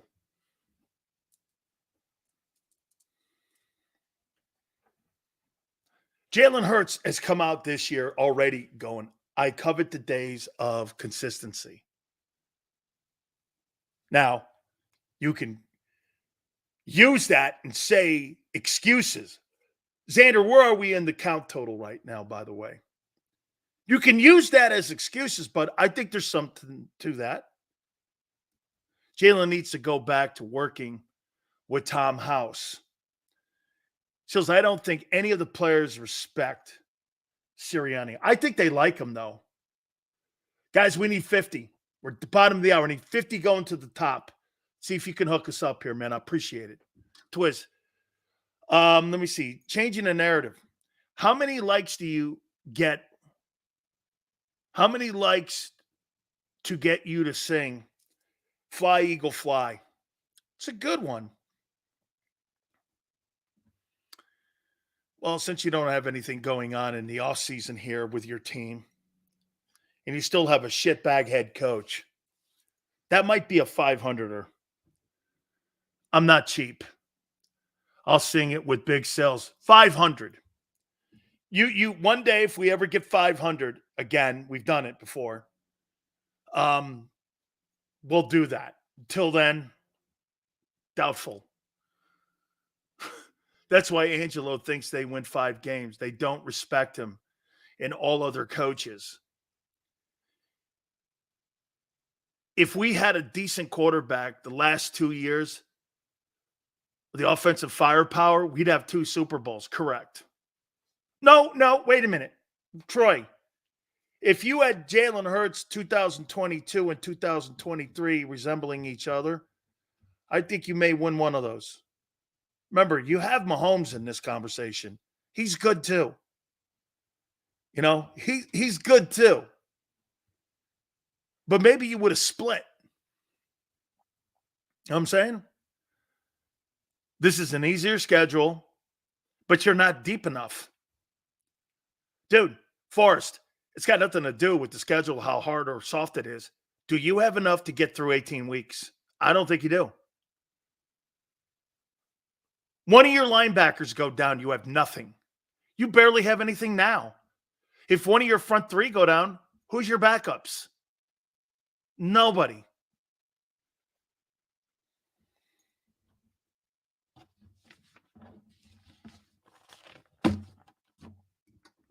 Crazy. No. My take, Seals, last year, the team fought hard to overcome bad coaching. Every game was ugly, winning and losing. The team gave up and collapsed. In my opinion, there's some truth to this. Okay? There's some truth to that. I just think what happened was it became too predictable.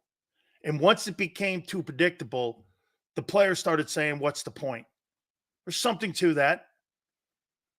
Sills, I had the Eagles going 10-7, which is not a crazy take. If the team plays well, but if not, Nick gets fired and Kellen Moore becomes the interim head coach halfway through the season. We need wide receiver 3 now. Wide receiver just retired. Troy, why do you need wide receiver 3? Hurts is not going to throw it to him. You play with 10 guys every week. You don't utilize that position. Wide receiver 3 is not even a decoy. That's why I would have loved Odell Beckham in there. You put Odell Beckham on a league minimum deal, a wide receiver 3, you at least have to defend it. When you put another nobody or a rookie in there, I don't care about that position. He's not going to be a factor. The quarterback's not going to throw to him. He didn't throw to him the last 2 years. That position is underutilized. It's one of the worst parts of your offense. You never throw screens, and you never throw to number 3. I won't defend that. I don't have to defend it. You make my job easier. You make my job easier. Are they going to go to wide receiver 3? No.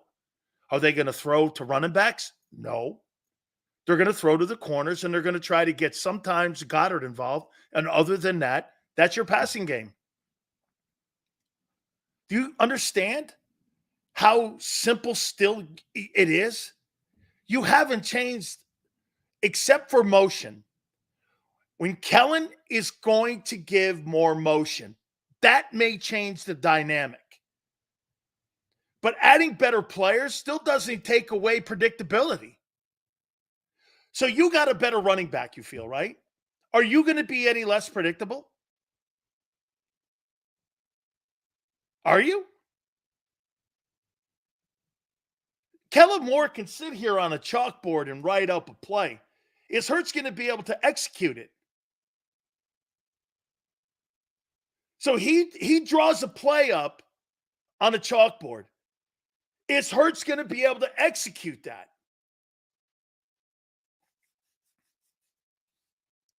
I don't know. I haven't seen it in 3 years.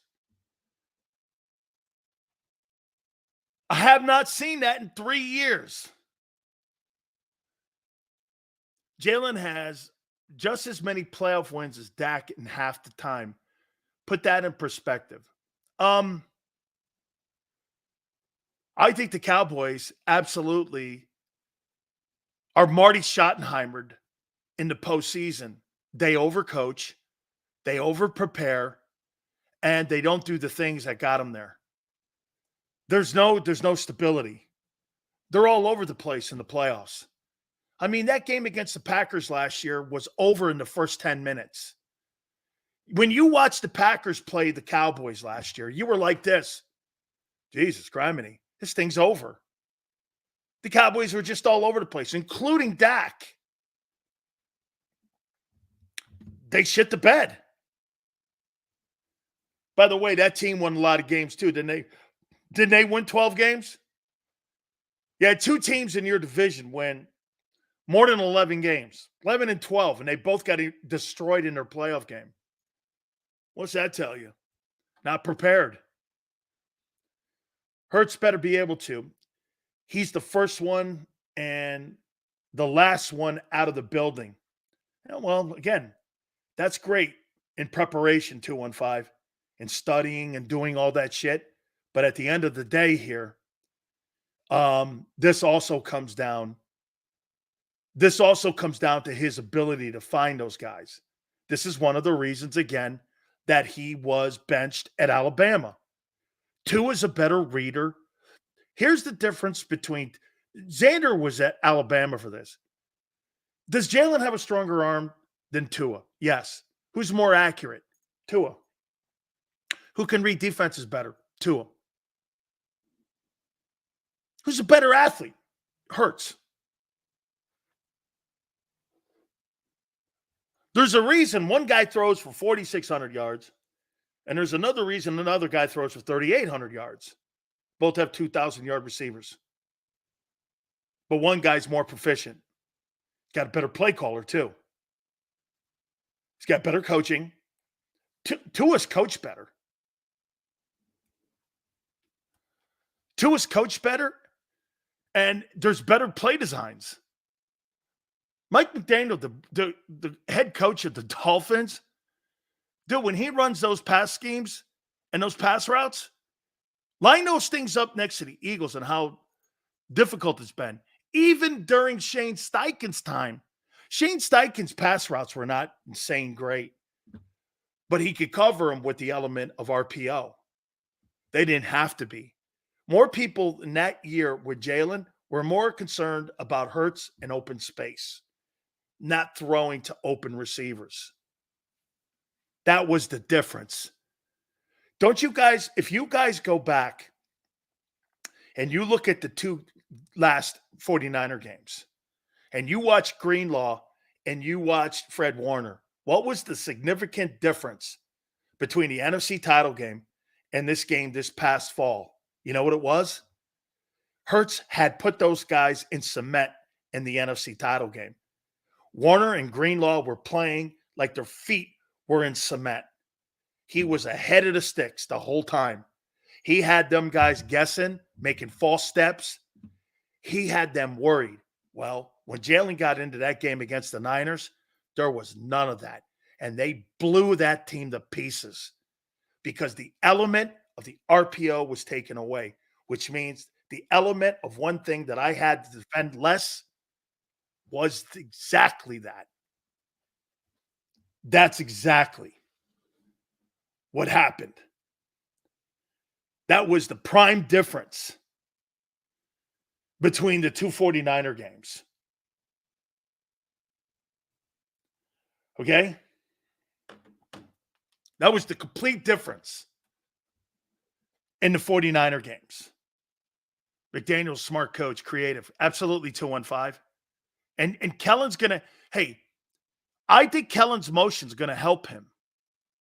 It's a really smart idea, dropping motion into that offense. Because at least you do this. When you're a linebacker or you're a defensive player and you see motion, you're changing strength. Last year, they didn't do that. And that's why Nick Bosa was calling plays, or Christian McCaffrey. They were calling plays that were almost embarrassing the Eagle coaches on national television because it became so predictable.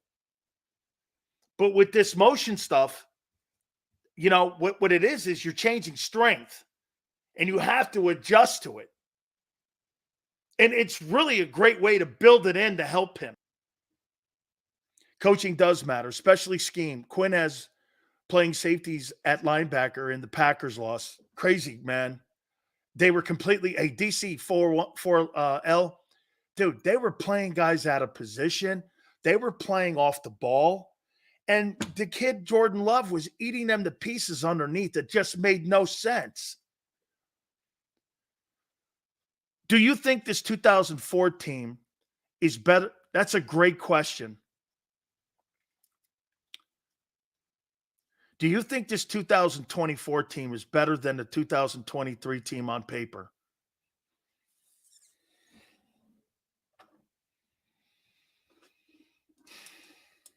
You got rid of your best defensive player. So defensively, however, can I say this to you, Forrest? You may have more upside. The roster may not be, well, you upgraded with Barkley. You lose Kelsey, and you lose Fletcher. So you lose Fletcher Cox, and you lose, well, look at what you've lost just in sacks. You lost 17 and a half sacks in two guys between Fletcher Cox and Hassan Reddick. You lost 17 and a half just in those two men. And you're hoping that the new kid that you're bringing in you're hoping the new kid can cover the loss of the 10 or 11 sacks that Reddick had. However, Ibanez, I don't think so. And I agree with you. But there's more upside. I think there's more upside because of the rookies. One of those guys is going to, I think one of those guys is going to be a guy that's going to play well. It's either going to be Cooper DeJean or it's going to be Quinyon Mitchell. One of those players is going to have an impact. I believe one of those guys. Okay? Quinyon Mitchell, you know my take on the small school with Toledo? I don't know. Teron Arnold looks like to me would be the safer pick. So I don't know. Mitchell might be a grand slam. So I can't sit here on May 21 and go like this. Hey, man, you know what? This is going to be an absolute grand slam here. And, you know, but DeJean may be good. Trevor Keegan may be an impact player. Hey, man, this Jalix Hunt kid that you drafted in the 3rd round, who I have no idea who he is, may turn out to be the next James Harrison. I don't know. I really don't know a lot about your picks this year, except for the first 2 guys. I mean, the rest of them, I mean, Jeremiah Trotter, I don't know. We'll see.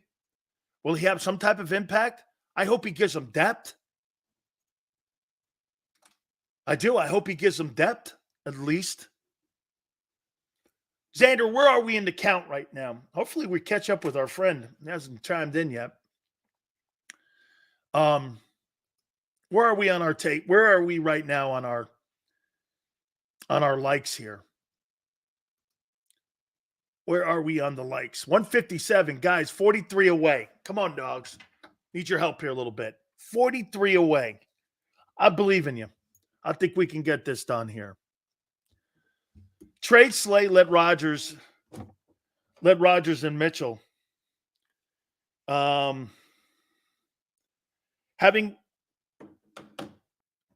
see here.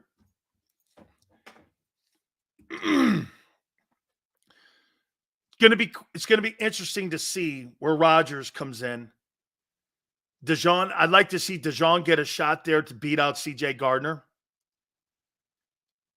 Thank you very much, Wayne. Just hit the like button. Barkley is a leader. I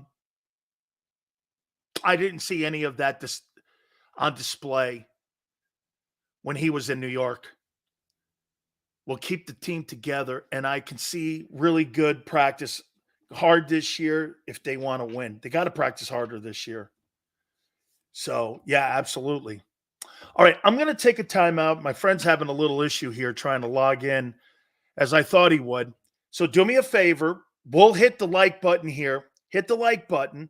We'll see if we can get our friend connected. If not, we'll roll to the top of the hour. We appreciate you guys very much. We're sitting there right now about 43 away. All right? I want to get to at least 200 by the top of the hour. Hit the like button. Keep it here, National Football Show.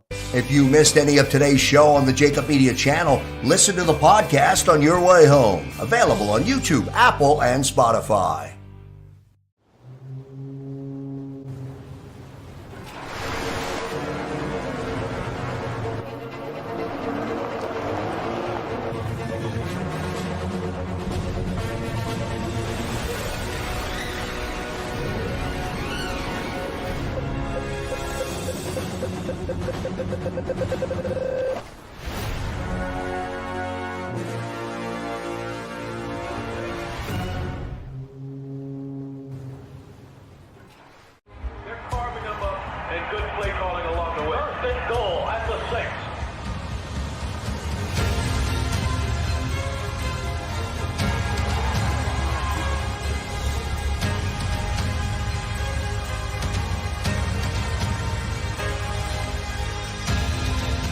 Field of life, First Trust Bank is there for you. Champions on 3. 1, 2, 3. Because Philadelphia dreams deserve a Philadelphia bank. Heading down the shore. Have a ball once more. Here, imaginations run wild and time stands still.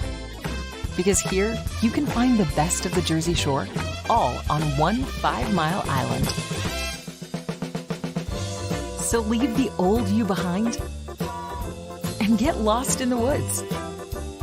Wild, wild, wildwood days. Plan your stay in the Wildwoods today.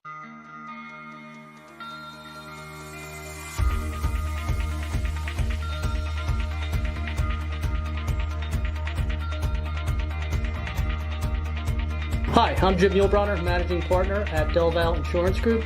Give us a call. We're a local, knowledgeable agency, not an 800 number. Go Birds!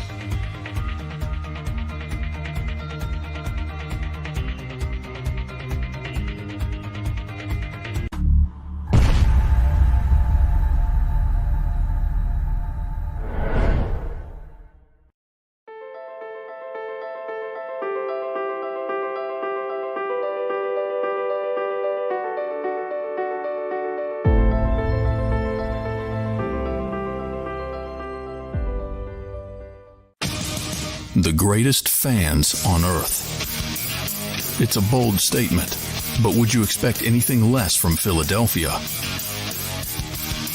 58 years of heartache creates a toughness, a grit, a resolve not found in most. Sure, our prayers were answered, but now that we've had a taste, we're looking for more. Pondley Hockey, official partner of the Philadelphia Eagles. EAGLES, Eagles.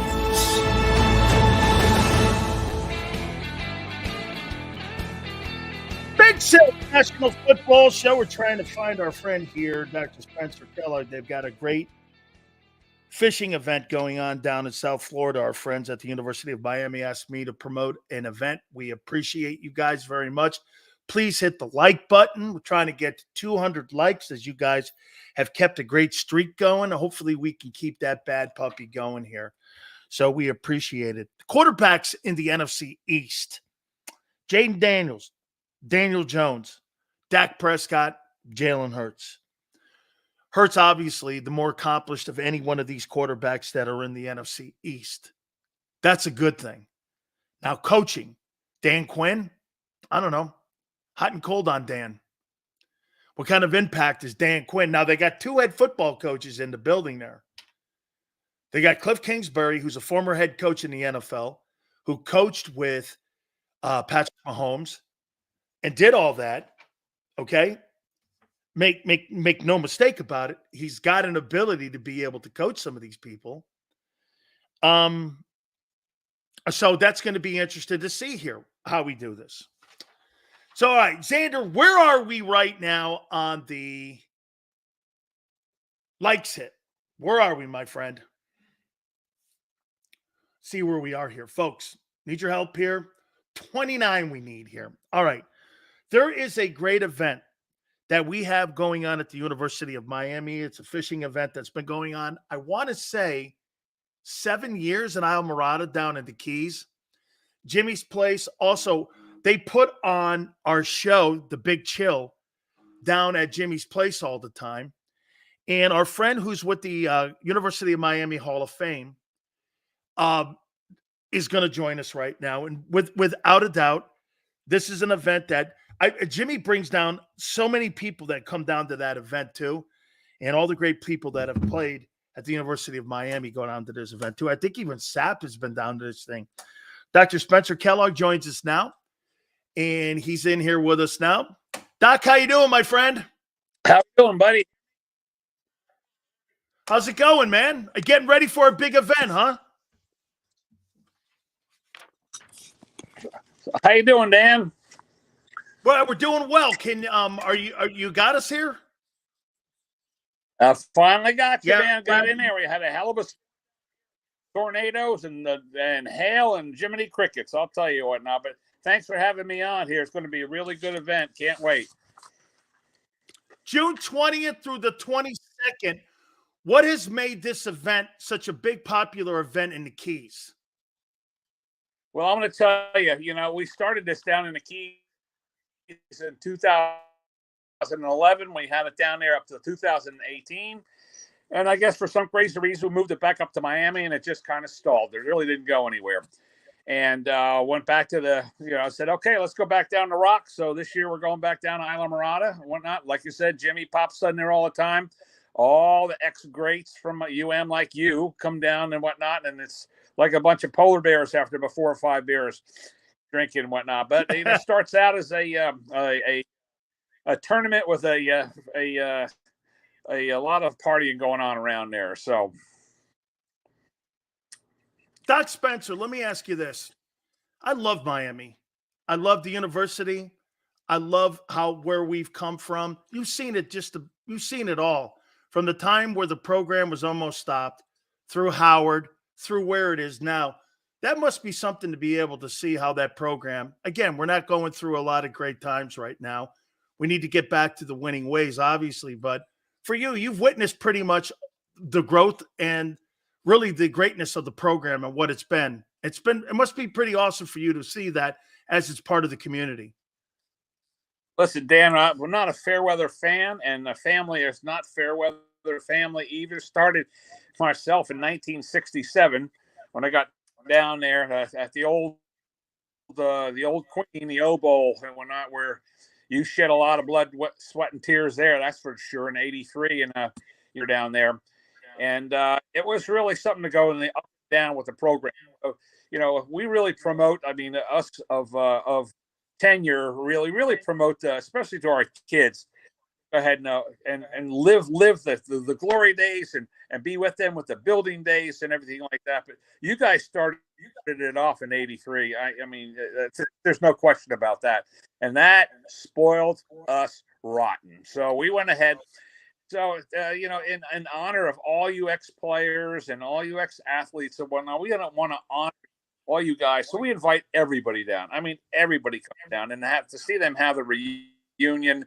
It is just so heartwarming and whatnot. And of all things, we're going to start it off at Gary Dunn's place. Gary, that's for darn sure. So it's going to be a nice Thursday night event on June 20th where we're having all the celebrities and ex-players and wind up coming down there. We're going to treat them all a steak night and a little bit of a drink-a-thon there. Friday, we're having a big celebration for the a kickoff here with the registration for the captains and everything.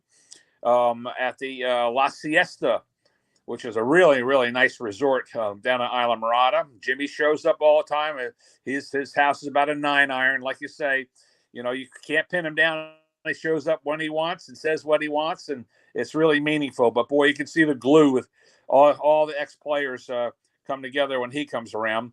And then so we're going to have a nice fish-a-thon, and the weigh-in party is a big deal on Saturday afternoon around between 2 and 5:30. And then after that, the real party starts from 7 to 10. So, like I said, a couple of beers and to watch a bunch of UX polar bears start, wrestling in the sand and whatnot, and a nice reunion. And, especially the guys who haven't seen each other in a long time. It's really heartwarming, and they're so engaging. And and diehard fans like us, it's just more orange and green blood coming out, buddy. I'll tell you what, man, I really miss the Orange Bowl. I mean, I don't think people realize how important that place was. You want to hear this, Dr. Spencer? When I was there, I don't ever remember Miami or the Dolphins losing a home game in the 3 years I was down there. I mean, we never lost. It was just the pro team didn't lose. I remember Don Shula inviting us to go to that Monday night game when they upset the Bears that night, and they beat them that Monday night. We had just beaten Florida State that Saturday, and Don invited us because, we used to stay at Don's Hotel. That's where Jimmy would have us stay, and we would stay there, and that was just such great memories. And, it used to be really great. All the Cuban folks down in that neck of the woods, they used to have these brown paper bags, and they used to hand them to the players. And we used to that used to be our food after the games when we would leave the stadium. And it was such a community so community driven that I'm grabbing these bags. They got all kinds of Cuban food. They got the yellow rice, the chicken. You're sitting in here and you're like, that was just one of the greatest times of my life. I outside of my daughter being born, being a University of Miami player during those times and being down there in South Florida, South Beach wasn't what it was and what it is now. It was more like Scarface South Beach, but it was just a magical time. And Dan, how scared the SHIT were other teams to come down there? That they hated to come to that Orange Bowl. The fans were electric, and me being up in the stands and you down on the field, you heard the old adage, "Oh, this house is rocking." Well, in that Orange Bowl, I swear on my children and whatnot, you would look up at the light posts and say, "Oh my God!" And the light posts were swinging, and those old bleachers. You put your beer down, and you see vibrations in your beer. Now, people hated to come down to that old lady, boy, because they know they're going to get whooped. 9 Super Bowls were played in that place. Over 28 national championship games with the Orange Bowl itself were played in that stadium. And, when it broke my heart when they ended up tearing that thing down. But I'll tell you what, I'm really looking forward to Mario. I'm very happy that Mario now is in charge of our program. Tell the folks how they can get involved with this. The event is June 20th through the 22nd. How can they get involved? It's a great event. It's one of the great events in South Florida each and every single year. How can they it's very easy. It's at the fish.com. Again, that's fish.com. And it's going to wind up splashing everything from registration to what the prize structure is to our event schedule and everything, how to get rooms, how to go ahead and get slips for your boat if you're going to be bringing a boat down and whatnot. It is extremely comprehensive. At the bottom there is my phone number. I also go by Kane Doc for obvious reasons. And I will do concierge service for anybody who wants to call. I'll help you with rooms. I'll help you anything you want to do. So, get a hold of it's canesfish.com. At the bottom, you'll see Kane Doc. Anything you wind up needing, I'm there to do it, buddy. Doc Spencer, thank you so much for doing this, man. I really appreciate it. Got one last thing, if I could squeeze it in. You talk about the ultimate Kane fan. In my will, 1/3 of my ashes were to be spread on the 50-yard line on the first Florida State-Miami game following my demise on my mother. Right now, the darn thing is going to be somewhere in goddamn second base, something like that. So I had to take it out of the effing will. Hey, I swear hate to God, Danny. I hate that place where the Marlins play. No shit. They wanted me to go down there and throw the first pitch out. I was like, not happening. Hey, Doc. They wanted me to, and I went, no, I'll come out. That's not happening. That's not gonna work. Brother, thank you so much. I love you, man. I appreciate it. Thank you, my friend. God bless you and go Canes. Canefish.com. Go Canes. Thank you so much. See you, bud. You got it, man. That's our good friend, Doc Spencer, man. We really appreciate him coming aboard. It's truly one of the really great events that we have going on in South Florida. So we really appreciate the time you guys gave. All right, Xander, where are we right now in the count total? How close are we? Come on, guys. Oh, 27 away.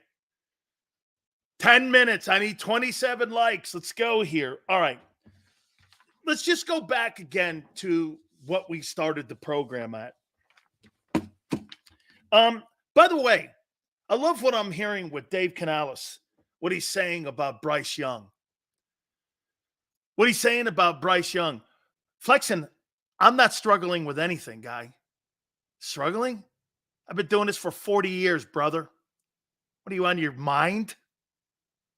What are you, out of your mind? Why don't you go look at Anthony's?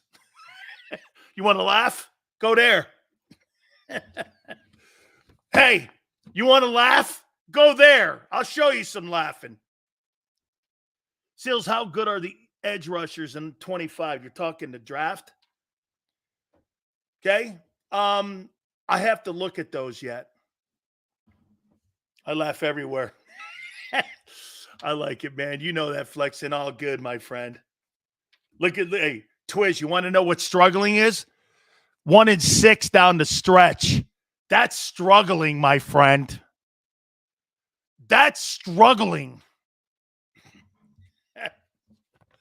Hey, 1-6 is struggling. Losing to those QBs at the end. Like Tom, you see who Tommy DeVito is right now again? Hang on. Hey, Twiz, ready? Tommy DeVito's back to selling pizzas in New Jersey. He's back to selling pizzas. He's third team with the Gigantes. And because Drew Lock beat you guys, the Giants made a trade for Seattle with him.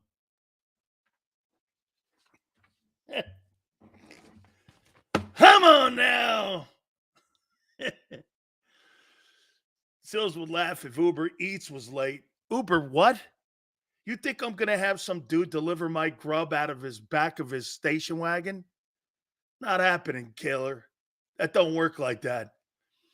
If Big Sills doesn't know where the food is coming from, I'm not having Johnny Tulips bring my food in a Mini Cooper. That's not happening. I don't work like that. Hey, let's bring my food in a Mini Cooper. That's the best Uber Eats. You think I'm going to have a guy deliver my grub in a Mini Cooper? Hey, Sills, here's your grub. What? Who are you? Bob in a Mini Cooper is delivering my Arby's? I don't think so. Live a little? My daughter loves Uber Eats. That ain't happening for me. Hey, James, that's like when the Uber guy shows up and he's got his car and he's moving his like clothing in his back seat. Hey, yeah, man, great to pick you up. I did an Uber for like the first time. I think it was going to see Xander. Some dude picked me up and this guy was driving 900 miles an hour. I'm like, yeah, I don't know. I don't know where he's taking me. Doors went like this. The doors locked. I felt like I was in some sort of like movie where this guy was taking me to like to gut me somewhere. The doors went down. I'm in this guy's back seat. I see he's got a pillow back here, and I'm like, okay, what? Why would you have a pillow in your back seat? I mean, it's either going over my head or this guy's resting his head on it. I don't know. It just seemed weird. That I'm still getting used to the Uber here. Sills was in the movie Any Given Sunday. I was an extra in that. I'll tell you this too, man. Hey, hey, this Kyle, you know what was crazy about that movie? So LL Cool J and Jamie Foxx, they had issues. It was funny to watch. I don't really think LL Cool J, I don't think he liked Jamie Foxx. Jamie Foxx is a little tiny guy. Lawrence Taylor was like, look at these two. So like, we would have to stand in the rain. They filmed it at the Orange Bowl. They filmed that thing at the Orange Bowl. So they got a bunch of us together and we did that. Yeah, we're all just stand-ins. I think Jamie Williams, my friend, had the playwright to it. And Oliver Stone was there. He was the director of the movie. I got a chance to see, what's his name? The coach.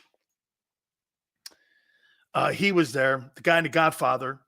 He was in it. He was really good. He was really cool, actually. It was really cool to get. And if I'm not mistaken, I think we all got $2,500 for like 3 days work. Wasn't too bad. Yeah, Any Given Sunday, man. It was that was pretty fun. I think the University of Miami, Al Pacino was really great. Yeah, he was cool in that. Jim Brown was there. I'm trying to think of all the people that were there.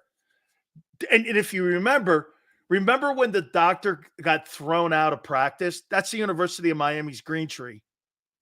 That's where I practiced at UM. That was at Green Tree. They filmed that at Miami, University of Miami.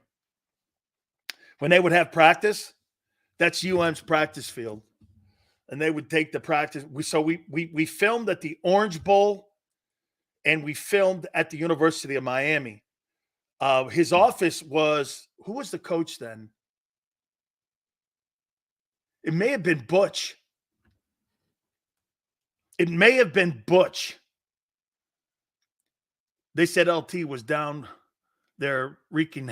Hey, man, he was hitting guys in practice, man. We were all laughing. He was hitting these guys to give them a really good look. Man, he was hitting dudes. And, hey, he really he absolutely was killing it, man. Let's see here. Yeah. It was really cool, man. It was a really great experience doing it. It was really cool. LL Cool J was really getting high, sniffing more. Hey, dude, there was a lot of fun doing that movie. I had a great time doing it. I absolutely did. Jim Brown was good in the Dirty Dozen, especially when he would. Hey, Stevens, it was really an absolutely spectacular time. Guys, you've been great. I appreciate it. Xander was absolutely great today. Make sure you check him out with Birds 365 tomorrow morning. Also, our good friend Mark Farzetta starts off our broadcasting each and every single day. He does a great job with that too. We'll be back with you going 2 to 6. I think we're still trying to run down Chris Sims tomorrow. So all good. We appreciate you guys. Guys have been absolutely sensational. Thank you so much. 2 to 6 tomorrow, and we shall see you on the flip side.